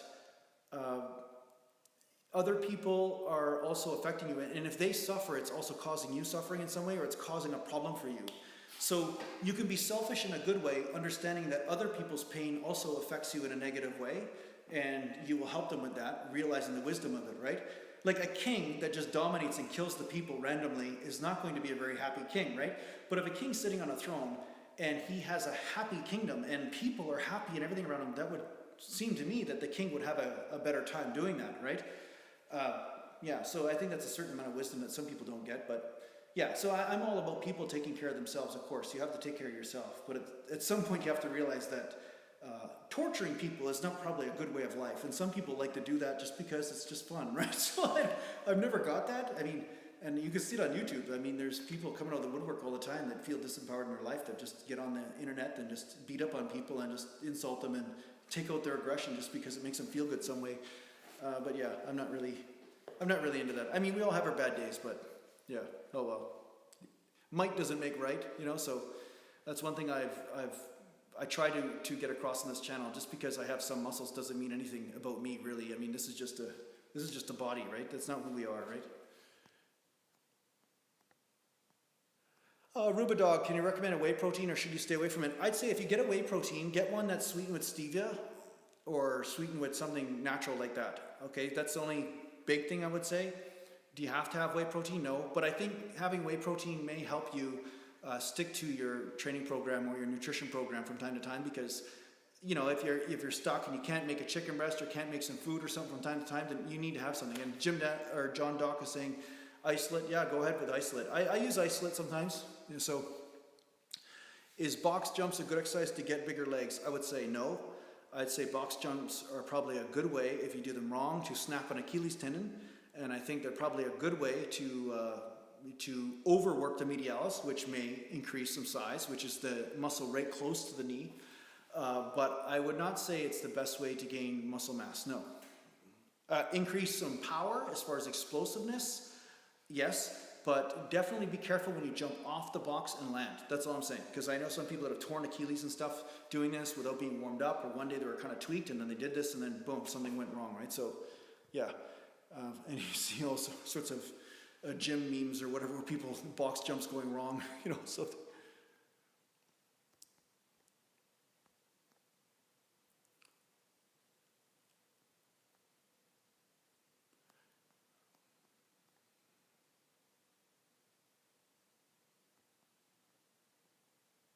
Okay, so Ask Why says, do you think I will lose muscle while doing sprints twice a week at night, in the morning, going to do legs and doing 10 to 12 reps range weight training? Will I get the same amount of growth?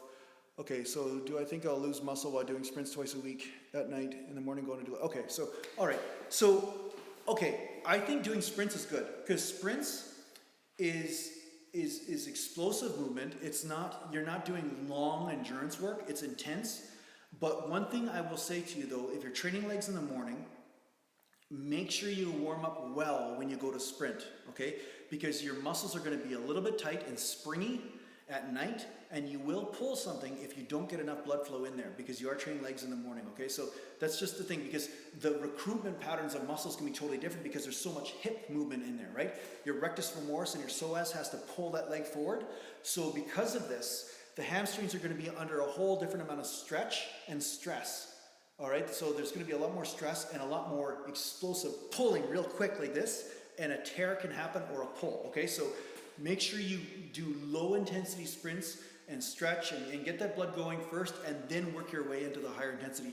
But do I think that's going to kill your gains? No, I think actually it will help your gains. It'll help your mind muscle connection with that hamstring. And because it's not endurance work, it's not like you're running a mile straight, you're actually just running sprints, it'll be fine. I think it's a good technique, actually.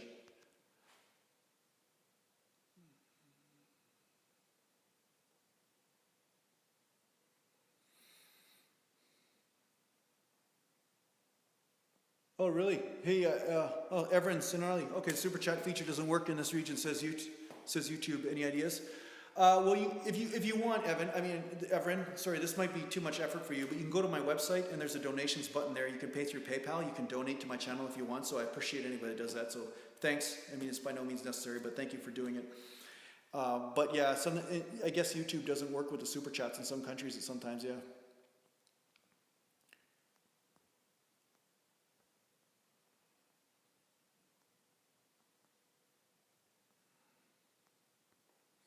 Okay, Rubadog, he doesn't do cardio. I don't understand. Okay, this is just a joke. Okay. Sometimes I have to figure out whether you guys are joking around or whether you're asking me a question. so you should do Patreon. Actually, you know what? I signed up for a Patreon account at some point, but I haven't actually put it together because the thing is, what I don't understand, I guess if people want to donate to the channel, they can just donate through my website. So I don't know. Is there a reason why you think Patreon would be better for this, or what? Because I know with Patreon you can get people to donate for each video you put up, but I just wasn't sure if there was really enough for that, because most of the super chats I was getting in the live videos is like $2 for 2 hours work or $3 or something. So I was like, obviously people don't want to support the channel that way. Okay, but you're saying it would be easier. Okay. Yeah, well, you know, I'm trying not to kill the channel because I'm trying to give free advice, and if people buy the programs or they buy t-shirts and stuff, that really helps me out and enables me, or buy my music albums, and the new music album should be out in a few weeks. I seem to be on schedule. So, yeah, so I'm appreciating all that. So that really is great. But yeah, the channel definitely has to increase in growth if I was going to do this full time, that's for sure. But yeah, maybe Patreon, maybe I will get on that. Yeah, my website's on my profile right down below. If you go on the links down below, my website, and it's in the back of every single video, you know, and in the beginning of the video, in the intro, naturalgallantbodybuilding.com, and naturalgallantbodybuilding.com at the end of my video, it's an outro. And at the same time, I have buttons on there so you can buy workout programs, or you know, music, or you can donate, you know, whatever you want to do, buy a shirt, you know, something like that. So that all helps. But yeah, if you guys will support through Patreon, if you think that's a good idea, if that's something that you guys want to get on board with, then yeah, definitely I'll start a Patreon account. It's just that I didn't want to, I always feel like if I'm doing something of value, then people would naturally be buying or contributing. And I didn't start a Patreon because if people aren't doing the contributions already, I would just assume that they don't think that what I'm doing right now is worth anything at this point, right? So my goal is always to increase the value of the channel for you guys, so that way you're getting something out of it, or you're enjoying the content, or, you know, I'm doing something that's worthwhile in your life, you know what I'm saying? Hey Dima, how you doing? Thanks for posting some of the links of my videos on my comment section there, buddy. I know you've been answering some people's questions for me, so thanks a lot for that. Yeah, well, John Doc, no, and you're saying it's worth it, but you're all poor, and I understand that too, right? So the last thing I want to do is be trying to, you know, wrench a buck out of you guys, you know, but like, I'm trying to make this sustainable. Like I talked about this in the Facebook group. I'm trying to make this channel sustainable. So yes, it has to pay me to buy the equipment and everything. I mean, I'm using, you know, just the tripod I used just for vlogging was, you know, $130 or $140, you know, so everything costs money, you know, and unfortunately to spend the time doing this, that means I'm spending time doing this instead of something else.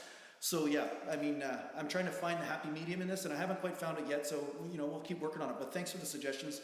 Any suggestions you guys have, I take very seriously, so feel free to throw them my way if you have them, and I'll see what I can do, right?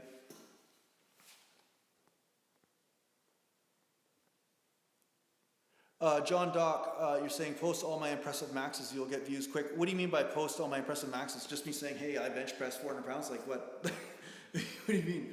Like do a video, you mean, or what do you mean?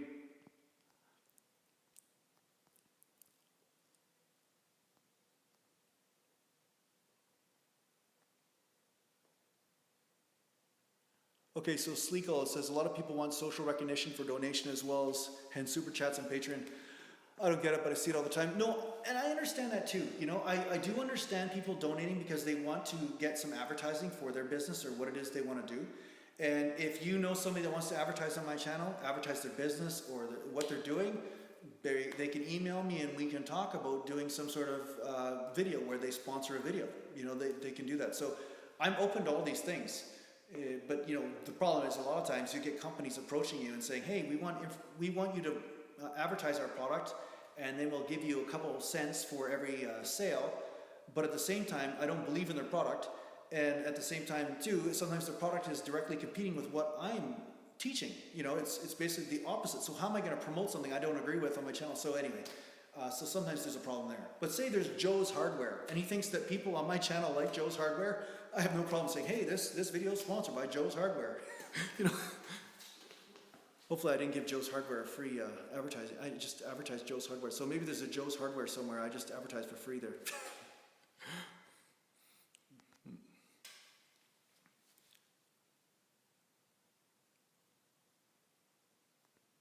Okay, so Rube Dog, honestly, what you're doing on this channel is worth it. Whenever I could donate. Yeah, so if you want to donate Rube Dog, you can on my website. If you want to buy a program or something, you can do that too. Whatever you want. If you can't do it though, I understand, guys. But yeah, if you can, I really appreciate it. It really does help make this job legit. So, my best 1 to 6 rep lifts, John Dock is saying. So you're saying, what do I post it in a video? Is that what you're saying? Because every video I post my best lifts. I do, you know, whether I'm bench pressing 295 or something like that. So yeah, I don't know. I think that YouTube is actually full. There's so much content now that it really is tough to stand out. You can have better quality lenses, better quality audio, you can have better quality music, you can have all these things, but because there's so much volume of content going up on YouTube now, it's a little bit tougher to get out there, right? So that's why I'm dependent, or all creators are dependent on their subscribers to really enjoy their content enough to share it and to say, hey friends, family, or whatever, like, check out this guy, I really like his stuff. So that really helps. Hey Tusky, how you doing? Ivory Johnson, I have no idea what max training is, and I don't know who Jeff Willett is and whatever, so. Yeah, I love Joe's Hardware. Shit! See, Kurt, I just promoted somebody for free, and I don't even know if Joe's Hardware even exists, but now you're going to go shop there as soon as it opens up, you know? Jeez. See, I'm already giving away the, what do they say, giving away the cow for free when you get the milk at home, or I don't know. Yeah. Okay, let me see here. Yeah, so sorry, Arby Johnson, I can't give you a good, I can't give you an actual answer on that because I don't know what max training is. Yeah. Yeah, Rusty Muscle, it's a dog and pony show. You just got to be a little different to stand out. Yeah, I'm a little bit different already, so if it's not plainly obvious to some of the people that are seeing me, then I've sure as hell got a lot of hate for how different I was, or am, but yeah, it seems like it's not benefiting in the other way. But, you know, I'm happy because you guys are on here, so I'm still pretty happy with this, and it is fun for me. So I'm going to continue, you know, as long as you guys kind of stick with me, I'm going to continue playing around with different forms of content and stuff. So by all means, give me feedback. Let me know, what is it you're liking? What is it you're not liking? I can take constructive criticism, you know, as long as it's not just coming from a hate place. I really enjoy understanding what your experience of what I'm creating is. And from there, I can cater it to you in whatever way I can. And, you know, find a blend between my passion and my ability and creativity with what you like to watch. Because my goal is to make, honestly, my goal is not to change the world when it comes to training as much as it is to make content that people enjoy. I really like that. That's really fun for me. I really like making emotion and building that up with music, with visuals, with you know, the right video footage and stuff and the right message. I like all that stuff. So that's why you see me doing different types of content. So just so you know, my content's always going to be different. There's always going to be subtle variations as I play around with what people really like. And honestly, I think that anything that's the same all the time will get a little bit boring, so I like to mess around. So by all means, let me know what you do like, what you don't like, and that will help me shape this content, so that way I'm not losing you guys in the process of, you know, trying new things, right?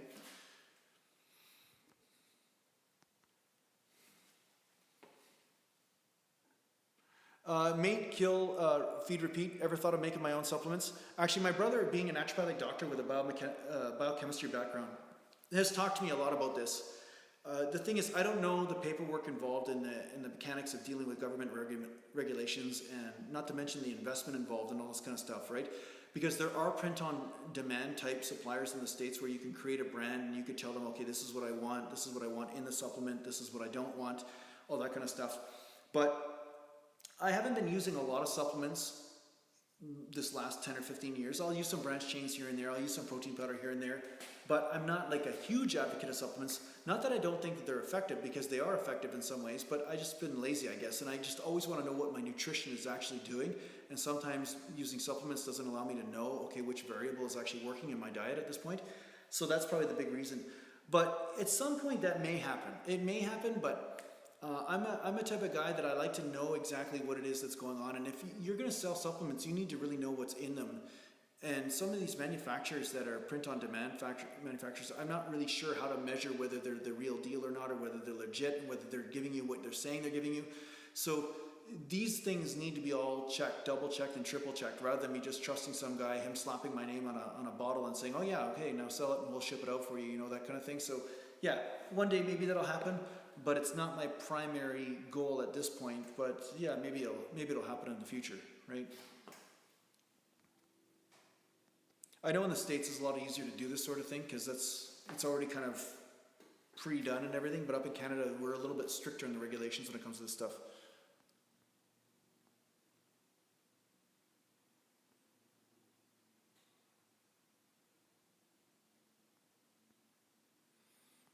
Okay, so Sleeko's saying, have I done a video on lower lats? He tried to search function and no-go, and always one of those people who does regular rows, pull downs, could never activate them and had to create your own lifts. Okay, so Sleeko, watch the video I made on the secret to growing back. And the secrets to growing back are the same as hitting the lower lats. In a lot of cases, it's the same thing, because the way I pull with the shoulders down and I stick the chest out and I pull right to the lower waist, that is all lower lat. And you can actually internally rotate just a tiny bit as the arms are back. But anyway, I show you the stuff, how I bend over a row, how I do a lat pull down, all that kind of stuff. So I do talk about this over and over again. It's a common theme, and that's how I built my back, right? So I would say my back is actually even a little bit better than it was at my peak in competing, okay? So something I'm doing is working, and yeah, check that out. I think you'll get a lot out of it. I think it will apply to you. You may have to vary up your form a little bit, but I think it may apply to you. Nimble Navigator, how you doing, buddy? Nathan Harvey, can you think of any cons to doing push-pull leg split? I can think of cons with everything, because there's pros and cons with everything. So not to say that push-pull legs is a bad split. It's a 3-day split. Nothing wrong with that. I think it's fine. I do advocate a 3-day split on my website. I sell one. And I don't do push-pull legs, but I do it in a different way. But the bottom line is that I would say a 3-day split is just going to have different amount of volume, and it's going to have a different frequency than a 2-day split. And I like 2-day splits more so as a general rule for myself. Some people, though, don't like it. Some people, they find less frequency is better for them with higher volume, right? So push-pull legs, I think it works pretty good. I think it's good. You are basically breaking up the body, and most people say that, you know, you use a lot of energy when you train chest, and you use a lot of energy when you train back. And some people don't want to put chest and back on the same day. I always liked to put chest and back on the same day. It felt kind of a natural thing for me. But some people are doing a lot of deadlifts, they're doing a lot of compounds, they're doing a lot of other things, not just upper back training, but they're doing a lot of lower back and stuff. And in those cases, yeah, you probably do need to split it up into a different day. So yeah, I think the con would be that it's just less frequency, honestly, and you have to do a lot more volume.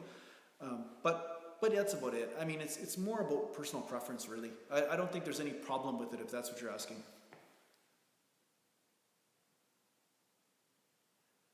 Okay, so Tusky33, have been training people for a while, push-pull legs. Okay, sorry, I thought you said people. So push-pull legs for a while, find it very taxing. Yeah, it can be. I think anything can be taxing if you're pushing yourself. Okay, let's see here. Okay, so Philip McCauley. Jason, try to find someone who can help you with marketing or learn about marketing if you're looking to create a business. Study other popular videos, find out what sells and what gets views, etc. Yeah, I've done all that, Philip. I've done a lot of it. I spent a lot of time on YouTube, like a ton. And yeah, that's, you know, it's not, there's not really tricks as much as people think. There's thumbnail stuff, there's clickbait, there's all these types of things. But I'm staying true to my nature as far as what seems to be useful for people and what I know to be true. And really the truth is, in the fitness industry, what seems to get the most attention is negativity. And what gets the most attention is negativity or controversy. So a lot of these guys, you know, some of the guys I can't even, you know, I can't stand their characters. Let's put it this way. Maybe their personality, if I knew them in person, maybe they're okay. But most of the shit that's going on is just pure negativity, or basically they're indulging in lifestyle choices that I don't agree with. And this train wreck that is their life is entertaining for people, and that's what's popular. And I'm not really interested in creating that. You know, I'm here to be a role model for people that want to have a balanced life and to achieve something. I'm not here to say you have to be like me, but I'm here to say these are the general principles that work for me. Take what you can from it and find out what works for you. But I'm not here to, you know, play this drama, because it just never ends.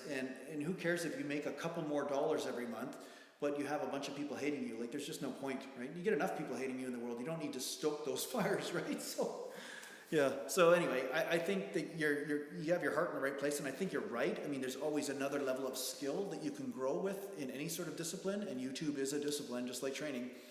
But at the same time, I truly believe, and maybe I'm wrong, but I truly believe that if your content is good enough, if you're entertaining enough, if you're inspiring enough, if your information is good enough, that people will naturally feel compelled to help you out and share your stuff. I just believe in human beings that way. Maybe I'm delusional, but I just feel that the reason why my channel's not successful at this point, not super successful, is because there's some part of it that must be shit. That's it, you know? So some part of my channel must be shit, or there's something that's not resonating right, and I have to find out what that is. There's something there that people need that I'm not giving, or I haven't found, and that's why I'm really communicating with you guys to say, hey, what is it that you really like? What is it that's really helping you? And what is it that would make you really feel excited about this channel? That's what needs to happen. I need to have these conversations with you guys, and that's the best way, I think, to get your name out there. Because I'm here to build relationships with people, because what's the fucking point if I have nice videos that talk shit about everybody, but at the same time, nobody likes me, and I meet you guys in the street somewhere, and you'd sooner give me a kick in the nards rather than say hello, you know? So, you know, I'm a real person, and I'm not perfect, but at the same time, I would rather, you know, connect with a bunch of people. Like training at Murph's gym right now in Chilliwack is great, because I've got a lot of nice people there, and they know me from the videos. Like a few of them know me anyway from the videos, and meeting them in person, it's been great, because they've been all like, I don't know, it's just, I get a lot out of connecting with people, you know. Making a couple dollars is great. We all need to live, but that can't be the foundation of how you live. And that's what I find a lot of the YouTubers, period, are. They're like, how do I get more views? How do I get more admiration? But at the same time, the admiration isn't real, because there's not a real relationship going on. I've tried reaching out to YouTubers and emailing them saying, hey, how's it going, or whatever. I'd like to offer a service or help you out or something, or is there some sort of conversation we can start there? But they're not even interested in starting the conversation. So I don't want to be that person, you know? Yeah, thanks, Kurt. Yeah, that's. I'm glad that I have some of you guys here that resonate with what I'm saying. I mean, I know a lot of you guys get it, so that's why. Yeah, that's why. But okay, so Rusty McMuscle, you're saying this. Your channel's great, but people just need to be entertained. Good. Okay, so then obviously my channel is not entertaining them, you know. And what is it that's not entertaining them? Is there not enough negativity? Is that what it is, or is it just that I'm not pretty enough? Is that what it is? Or is it, you know what I mean? Like, what is it that makes people inspired? What is it that people get entertained from? That's the question. And that's the question that I need to answer, because that is the secret to success when it comes down to social media, right? Now, there are a lot of issues in my neighborhood going on right now. And let me just adjust this a little bit here. Okay. Only been a little bit off kilter for about an hour here. Now I adjust it. Yeah, I know what you're saying, Bane. You're a nice guy, but you know, being myself is obviously not enough. But I will be myself anyway, because I have no choice, right? Here I am. You know what I mean? But what I'm going to do is continue to hone the content. So one thing I wanted to say is that there are sometimes things that are going on, and like for instance, there was a rave in my neighborhood just a little while ago. I moved to this beach town, right? Really nice. And then across the water, somebody ran like an illegal rave of some sort, and the bass was just emanating through the entire town, right? So through my investigation on this, I actually talked to the local police. I talked to a bunch of the neighbors and stuff, and at first everybody was confused because this had never happened before. They thought one neighbor had their stereo too high or all this kind of stuff. But it was kind of funny because when I went down to the water, I noticed that there's a house like about almost a half a mile or 3/4 of a mile away on the lake that actually, it's not even a house, it's probably like a mansion or something. But anyway, they were running a rave or something in there. And there's probably something illegal going on in there and, whatever. So through talking to the police, I actually found out the politics and bureaucracy and money involved in the underfunding and understaffing of the police, and them saying, well, hey, we can't really do anything about it. Our boat broke down, and we only have 2 guys on staff, so we're not going to go to a rave and try to break it up when there's a bunch of drunk, inebriated people, probably criminals there, and there's a chance of somebody, throwing beer bottles at us or shooting us or something. So no, we're not going to shut that thing down, right? So I'm thinking to myself, well, geez, so you're saying to me that there's a lack of staff, there's no police here, so there's no safety, really. And why is that? And I say, oh, well, the budget. And anyway, they were telling me, explaining all these things. But I thought it was kind of interesting that even the policing system is just totally influenced by money. And, a lot of times people are in danger. I wonder how many American cities, they got gangs everywhere and stuff like that. Half the time the police can't even do their job because things are going on. So I guess what I'm trying to say is that there's little events like this that go on in my neighborhood or around that I might start covering as well, just as something different, just to throw in there in between the advice on fitness and stuff, right? So, yeah. So I'd like to actually, as soon as the channel's, okay, yeah, no show. Well, Rube Dog, you're right. If a channel's focusing on money, the thing is, anybody that tells you that they're making content and they can afford to do it for free forever and do it like 4, 5, 6 videos a week, continue to just do it all the time, and this is their hobby, they're not necessarily being honest with you, because most of them are doing it because they're trying to make helping people sustainable in some way, right? And that's why the Google AdWords thing was so good, because people were getting paid not a lot, but maybe enough to cover their camera and their internet, at some point. After they get 20 or 30,000 subscribers, at least they could cover their internet bill and maybe the batteries and shit for their camera and stuff. But yeah, now that Google has gone kind of upside down with all the sponsors not coming on as much, so now money's went down by 30 to 50%. So this is causing a certain bit of a problem, right? But anyway, I'm still going to make content anyway, because this is my creative outlet, and I'm just confident that if I keep doing it, keep helping people, it's all going to pay off in some way, even if I don't know how it works, Okay, so 1 second here. I'm going to look at your guys' comments here. I've been reading your comments as I'm talking here. I'm rambling, but... Okay, Jason, thanks for the back. Oh, great. Okay, so you watched the back video. Good. Okay, alternatives. Okay, because I was using a hammer strength machine, right? I think it was this one you're talking about, where it goes up and then down. Yeah, any low rowing machine, any rowing machine that rows right to your waist, right low to your waist, is actually going to help lower lat development, as long as you keep the shoulders down and stick the chest out, okay? Make sure you do that. If your shoulders pop up and you're doing this, then you're going to get a lot of rear delt in here, and it's the go-to move most guys do. It's almost like, the Carlton, the Carlton, the shitty dance move, or the high school shuffle, where the shy guy goes in the corner, he just goes, the feet back and forth, right? That's kind of the go-to move most people do when it comes down to training back. They shoulders up and they do this, and they're like, hey, look at me, I'm training back. And look, I'm better than Jason Gallant because I straighten my arms. Look at me, I'm so great, right? And then they come up and they get some nice shoulders, but they have shitty lats, right? And that's why. So you don't want to be shrugging up like this. Yeah. Don't do the Carlton. Don't do the back Carlton. The back Carlton, yeah, that's right. Okay, let me just go over here. Josiah, yeah, have hair like me, yeah, that's right. Go ahead, that's right. We'll start a whole movement, eh? Yeah, Phil McCauley, yeah, YouTube is saturated.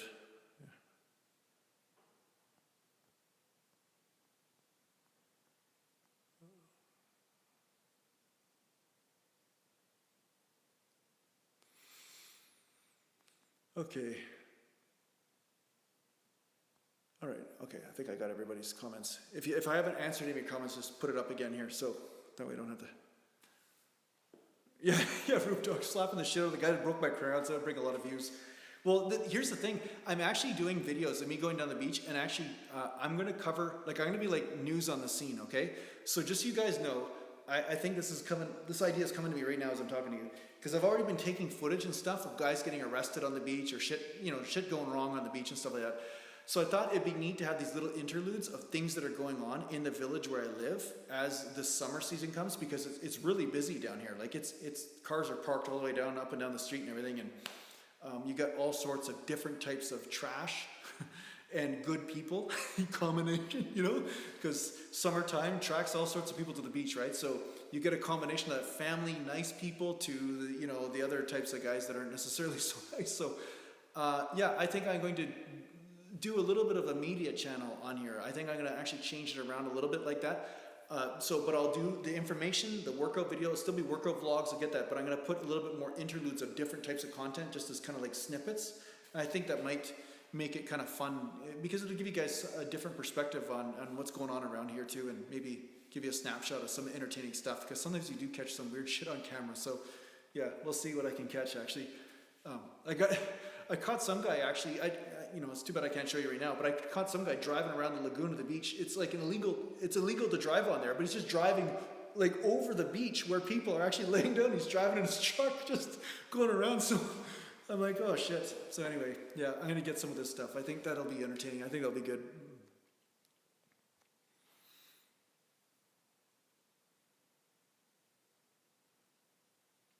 Yeah, G-Monkey, I'm not doing live streams anymore, not regularly, but I will jump on here and do a live stream once in a blue moon. I did say that I may do it once in a while if I feel inspired to do it. So, but yeah, I'm going to be doing some stuff. So yeah, Rusty McMuscle, you're right. Drunken fights and stuff too. Don't worry, I'll try to get this, because like, I don't know if you guys noticed, I know a couple of you guys did, but every time I vlog, I don't know what happens, but every time I vlog, I have my camera out, some weird shit happens where some guy is pissed off at me, or somebody's having an anxiety attack in front of me, or there's something weird that goes on. I don't know what it is, but weird shit happens as soon as I have that camera with me. So I'm going to start taking the camera with me to different areas and see what happens, and maybe some weird stuff will come up. So yeah, maybe we can monetize this puppy, make it, you know, so I think it'll be good. I think we'll be able to get some stuff. So I look forward to seeing you guys' reaction to some of the stuff I can get.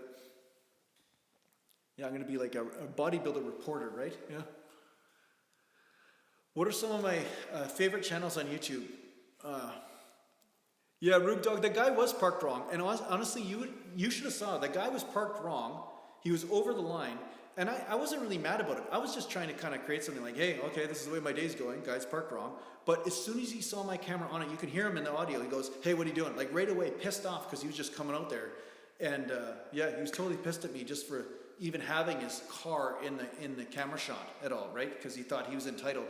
And then I said, well, you kind of started it. Are you illegally parked? He goes, well, whatever, man. I'm not illegally parked. I'm like, you're parking over the line. What do you mean you're not illegally parked? But yeah, he seemed to have an opinion that was a way that you're supposed to park, is over the lines. The lines are just suggestions, I guess, you know? So, I don't know. He thinks parking a car is like directing, you know?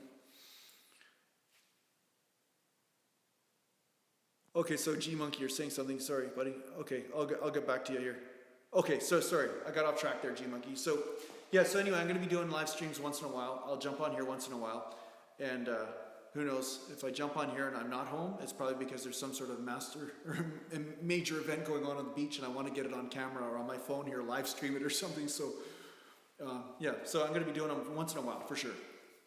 My favorite channel is one that I watch anyway. I mean, because I don't watch a lot of channels, because you know what, some of the channels are actually so formulaic, they're kind of boring, and I'm not really interested in it, and that's why I'm kind of really looking at this YouTube thing and saying, what is it that I like? So I like Casey Neistat. I do like watching his stuff.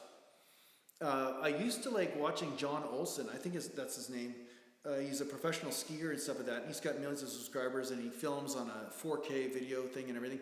But the one thing I didn't like was that it was all just money, money, money, rich, rich, rich, you know, Lamborghini this, Porsche that, and everything. And you know, that stuff's all interesting to watch for the first couple of days or whatever, but then after that it's like, okay, so now what?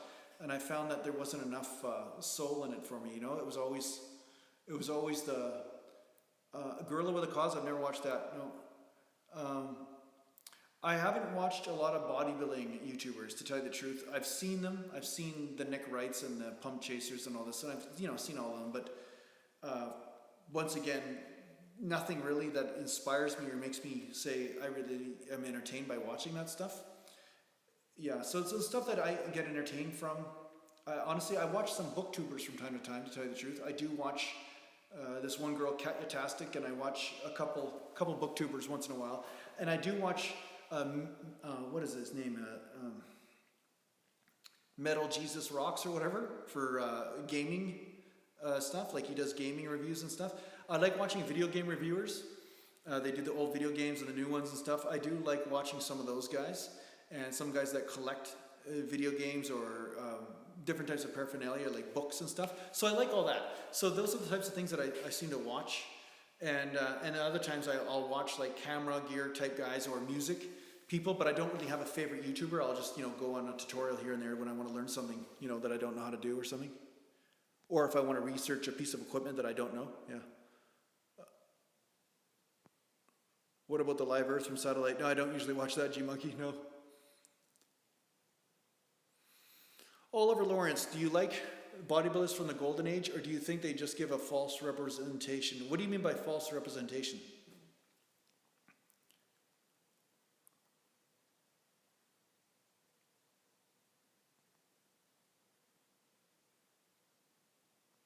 Okay, John Dock saying, what type of cross training do you do besides bicycle? I don't do too much. I played a lot of hockey, and I'm going to get a bike, so I'm going to ride a bike around. I am going to do that.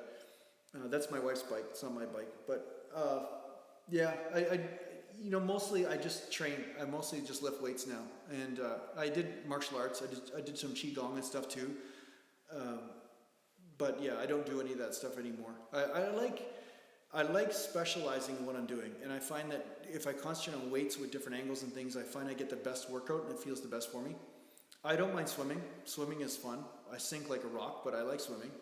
But I don't do a lot of cross training. No, I like playing tennis too, but these things are not regular things. So I would say if I was going to classify cross training, I would say I do it regularly. But what I do regularly is I train and I'll play tennis or do something like that here and there, but I don't do a lot of that. But yeah, I want to get some tennis rackets too, because I don't have any. Since we moved out here, I don't have any, so I got to go play some tennis, so that'd be fun. Because we have a tennis court just down the street, so that'd be fun.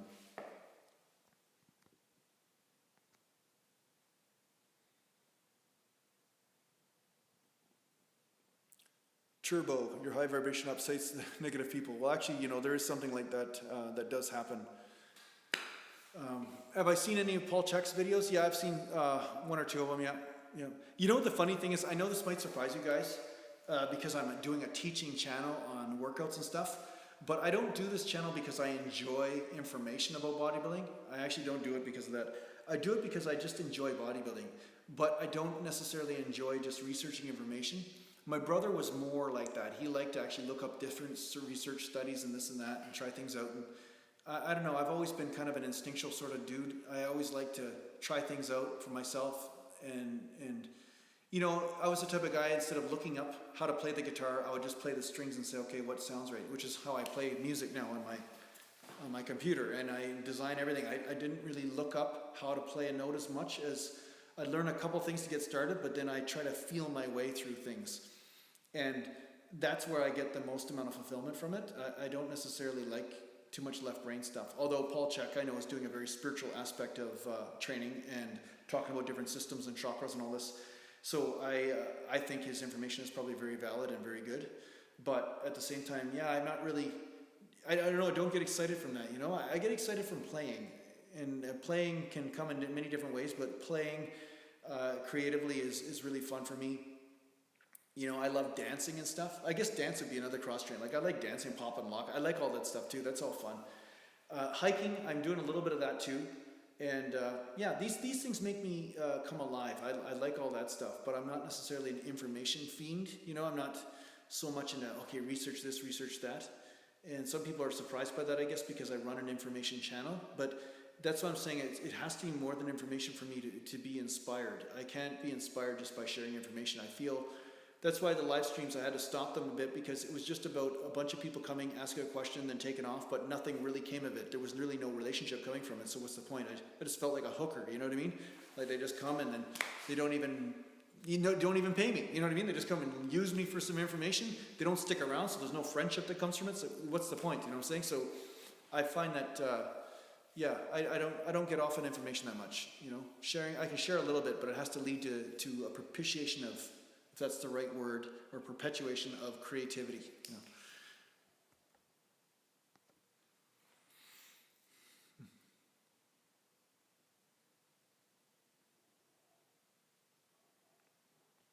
Ryan Vanscoter, do I ever take 3 or more days off in a row, not lifting weights, and it's not due to an injury? Yeah, I do. Sometimes I do. I just took a day off, and I don't do it on purpose. I find 2 days is almost my limit for me to feel good when I come back. If I do 3 days, then I start to feel like my body starts to adapt in the other direction, you know? So yeah, if I take 3 days off, it's because I go away for a while, or say me and my wife or whatever go away for the weekend or something somewhere, which we don't do often. But when I went to Italy, if you actually look at do you need to take time off, I have a video on this channel, watch it. It's actually me in Italy. I was actually in Italy, and I took 5 weeks off that time. And there was just no gyms for me to train in. The whole time we were there was no gym. And I could do some push-ups and some standing push-ups and everything, but honestly, I didn't really want to at that time because my shoulder was a little bit tight for some reason. I thought, screw it, I'll just use this as an excuse just to not train for a month and see what happens, right? And yeah, funny enough, the nutrition was so much better in Italy because I felt so much better with the food because you don't have all the GMO shit over there like you do here. And yeah, I think it was healthy from another point of view going there. So it was kind of eye-opening that way.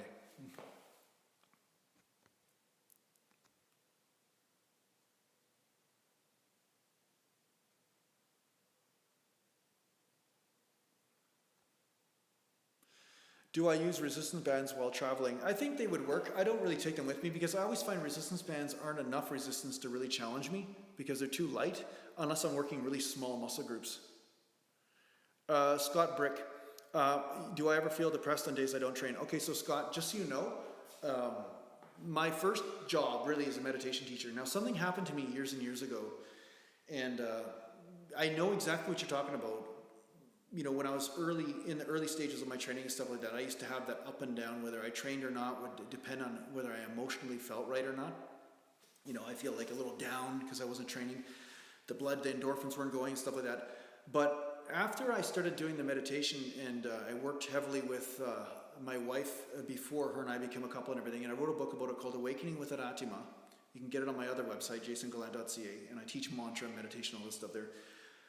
But what happened was I went through a process where the Jason that I knew died and something else came through, and it's very much like space, and this is getting into the whole spiritual thing and everything. It's nothing religious or whatever, but the bottom line is that something else is here, and this never gets depressed. I don't get depressed. It doesn't even happen. Like, it's not even on my radar, to tell you the truth. So whether I train or not, I don't get depressed. It doesn't affect me emotionally at all. But what does happen is my body may feel like it needs to get the blood flowing, or it may feel stagnant and stuff, but it doesn't emotionally affect me whatsoever. So yeah, meditation is a good thing. If you have a tendency to get depressed and stuff, it's not a bad idea for you to become self-aware and to understand that there are other things that are going on inside you besides physical stuff. And that's a whole science in itself, and it's energetic bodybuilding, you could call it. But once you understand that process and know where to hold your center, then these other things just flow through you like a river, and there's never a problem. So I'm not going to get into it too much here, but anyway, that's kind of giving you an idea of how I function, right?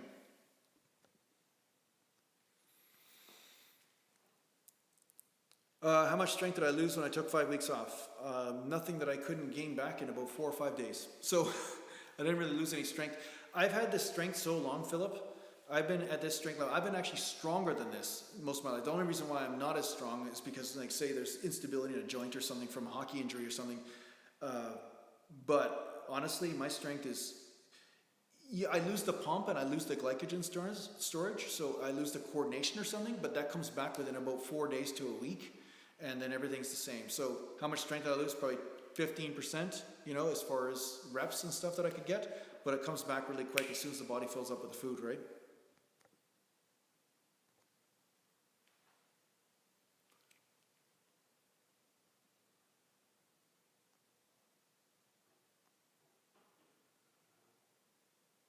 Okay, I'm just sorry if I look kind of funny because I'm scrolling through the comments here, guys, so I know it's kind of weird me doing this stuff. I always laugh at myself when I see these videos after I put them up because I'm like, you know, just looking at the screen like, what's going on in there? What is happening? Okay, so Sleeko is saying he's looking to compete in classic physique and I'm very close to being ready. He's never done any posing. How would you recommend starting learning, having done any books, videos? Videos are good. I think videos can work, but it's always best to work with somebody that has been on stage that can watch you and tweak you as you go through the poses. So I'm not really familiar what the poses are for classic physique because I've never competed in classic physique.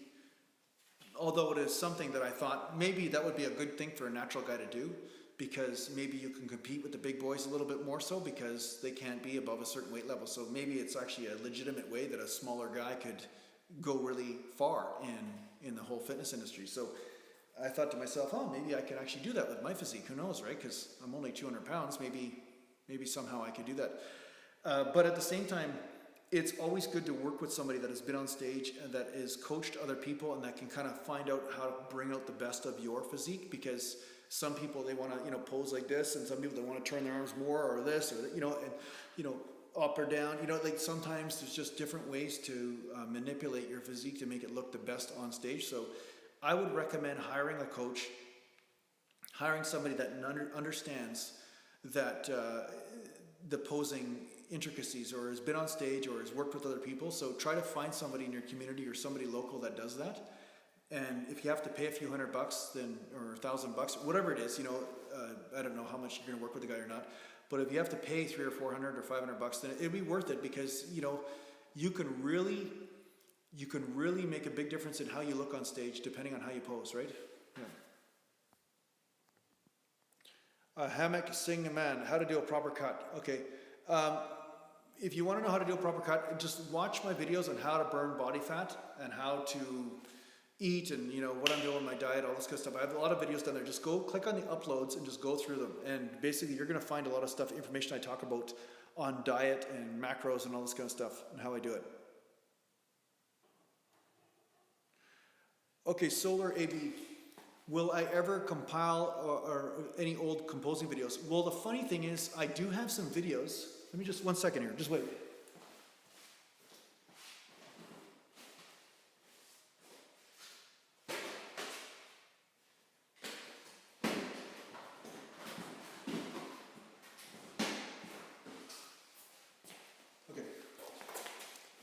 Here's one video, like Jason Gallant promo tape, me doing guest postings and stuff, but you can see it's on VHS.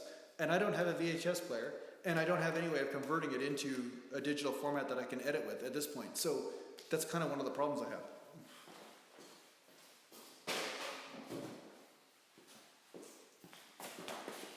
But here's one of my trophies I won in 2002. That was at, basically it was a bodybuilding show. I won the men's light heavyweight, right?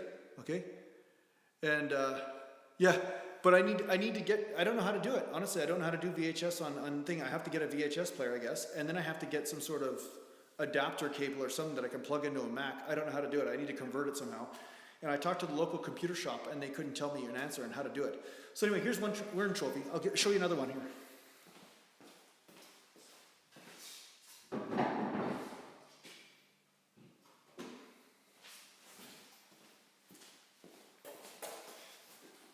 Here's the first trophy I ever won. This was Fraser Valley Natural Best Poser, right? But I actually won the overall at this competition as well. Okay, but this was the nicest trophy. This one right here is pretty cool. It's a pretty kick-ass trophy. And this is me at the Natural Olympia, right? So you see that was at the Natural Olympia in Greece in 1998, where I got second place. And the only reason why I got second, I would have won that whole fucking show. Honestly, the only reason why I got second is I got food poisoning 5 days before, and it dehydrated me, and then I bloated, and on stage I wasn't even close to as lean as I was before that, right? But food poisoning from chicken at a restaurant, right? So that killed me.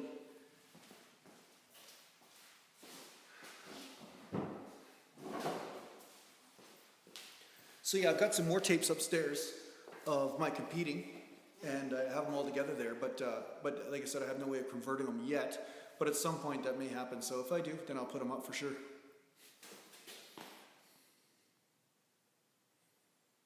Solar AB, you can do that for me. Yeah, I don't know how to do it. You send me some instructions through email on how to do it, and then I'll do it. Yeah, have a good one, Philip. Thanks for tuning in, buddy? Yeah, have a great night.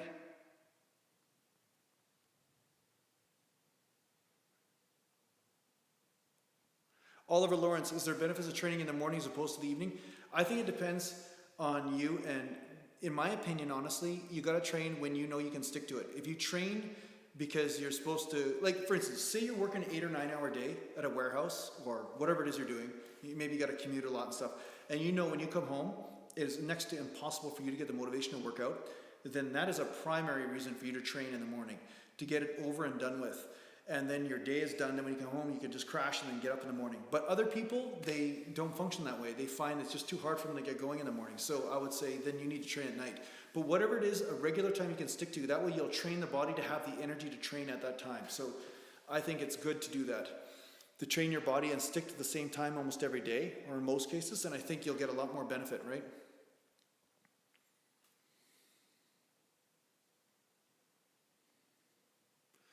Yeah, Phil McCauley, it just conditioning is all about basically priority with your diet, right? You see, my conditioning is actually pretty good right now.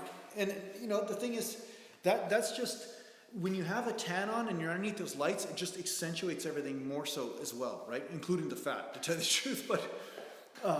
But yeah, when you are really lean down and stuff like that, it helps. But that tanning stuff really helps too, because the tan, when you're real dark skin, it really brings out all the cuts and stuff under the light as well.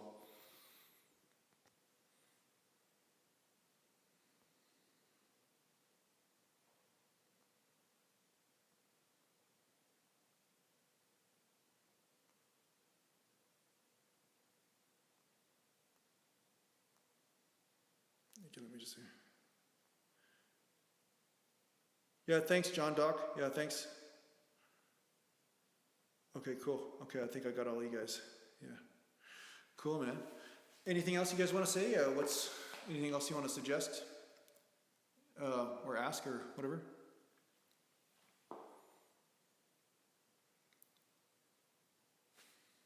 It's pretty late here actually right now. It's 1 o'clock my time, a.m. I'm gonna get something to eat. Okay, guys, I guess I'm done. Maybe there's a bit of a delay here. If there's somebody gonna make a comment, let me just check. Okay. Nice, Oliver. Yeah, good luck with your training, buddy. And make sure you keep on tuning in, because I'll be putting videos up all week and stuff. So, yeah, good night, Rusty. Can I do a series on mobility? What type of mobility for what? No problem, Nathan Harvey. Yeah, no problem. I'll keep answering questions. And if you guys give me questions and stuff, I'll try to make videos for you and stuff here and there too. Sometimes the questions are pretty general, or sometimes I don't necessarily have a really great answer for you, so sometimes I don't make a video, but it's not because I don't read the comment or care. It's just that sometimes I want to make sure that I make a good video for you if I do it. Yeah, make, feed, kill, repeat. I'll be making another video tomorrow for sure. I'll put some up.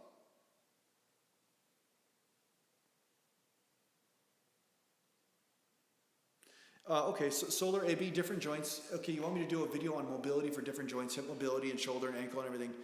Okay. Actually, you know what, Tristan? Okay, I'll answer one thing. Tristan Pitzer, I'll talk to you 1 second here, okay? So solar AB, you're saying different joints, hip mobility. Actually, every video I do talk about mobility of the joints and how to use the joint in order to gain muscle and in order to work out in your optimal range of motion. So in a way that is really talking about mobility, but I guess you're talking about something even more specific. So we'll see what we do here. So I'll see what I can come up with. Okay, so Tristan Pitzer, my Adidas shoes, extremely comfortable. I love them. That's why I have different pairs. And the funny thing is, these ones that are, what are they? They're called, I have the link down below. But the bottom line is that, I can't read them because the tongue is stuck in the lace here. But they're the most comfortable shoes ever. I love them because they're perfect for squatting, perfect for lunging. You never lose your balance or roll an ankle or anything. They're great on the knees when you're squatting or lunging. And I have the link down below for the Amazon affiliate link. Okay, so if you want to use that, just use that, and then a couple bucks will go to my account or whatever, support the channel. So if you do end up ordering shoes, but I'm going to order a couple more pairs pretty soon here because I want to get, like I said, a couple of them are a couple of years old now. They last forever. Actually, I can't believe how long these shoes have lasted. It's amazing. So yeah, I think it's money well spent. I think I paid $100 Canadian, so that would be about $70 or $75 US for each pair, and they've lasted a 1.5 years, 2 years, and I wear them 24/7, working out and sweating in them and everything. So Yeah, I think they're good shoes. They're the best shoes I've ever gotten, honestly. So that's why I kind of promote them, and I feel confident promoting them, to tell you the truth. So yeah, if you can, get the leather ones. Get these, get the ones with the suede or kind of. That's probably a better idea. Let me just see because there's a couple of variations. I think it's called the Buzzinets or something like that, or Buzzinets. That's my favorite one, but these ones aren't, but they're still the suede ones, and they're just really good. So, yeah, so just use that link and see if you can get a pair of shoes. I don't think you'll regret it.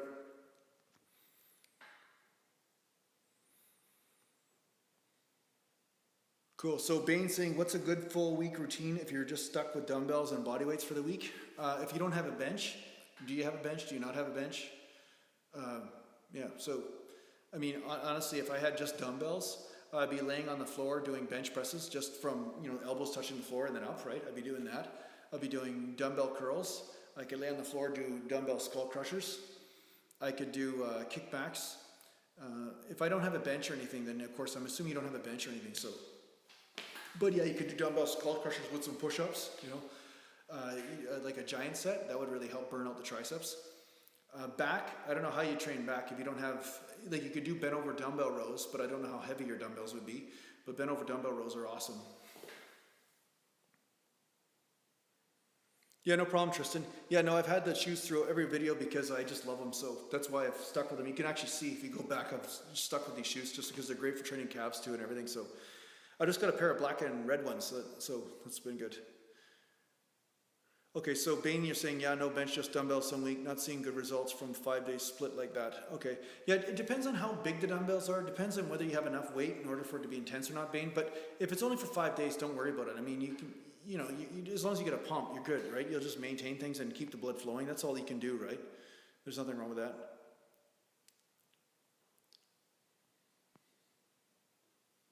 Cool. So yeah, so if you want to do chin-ups and stuff, you can do that, but I don't know if you have a chin-up bar or something. And if you are going to do chin-ups from something, make sure it's stable, because there have been a lot of guys that did chin-ups on the wrong thing, like a frame of a door, and then ripped it off or something. So make sure you're stable, right? But yeah, ultimately, I don't... yeah, I mean, walking lunges too. Honestly, this is the other thing. People underestimate walking lunges with body weight. Do walking lunges for 100 meters with body weight, and your legs will be burning. I mean, they are on fire. So if you don't have a way of training legs, that is one awesome way to really get a good leg workout. And maybe it's not a massive mass burner, but you will build some mass doing it, I guarantee it. Yeah, good evening, Shogun. Yeah. So anyway, guys, thanks a lot for tuning in, and I'll be putting up another video tomorrow. And let me know what you think of my new track, my new music track. I've got that new music track coming out, and I just put it in the last video just for brief snippets or whatever.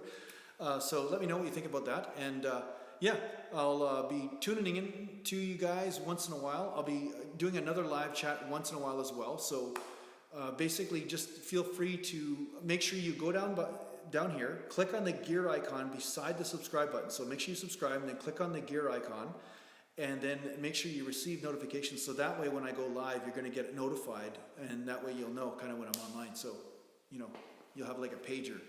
Jason will be like beeping you or something, you know what I mean? Then you'll know when I'm on. So, but thanks a lot, guys, for all the support, and thanks for all the questions and everything, and thanks for the chat, and I'll talk to you soon.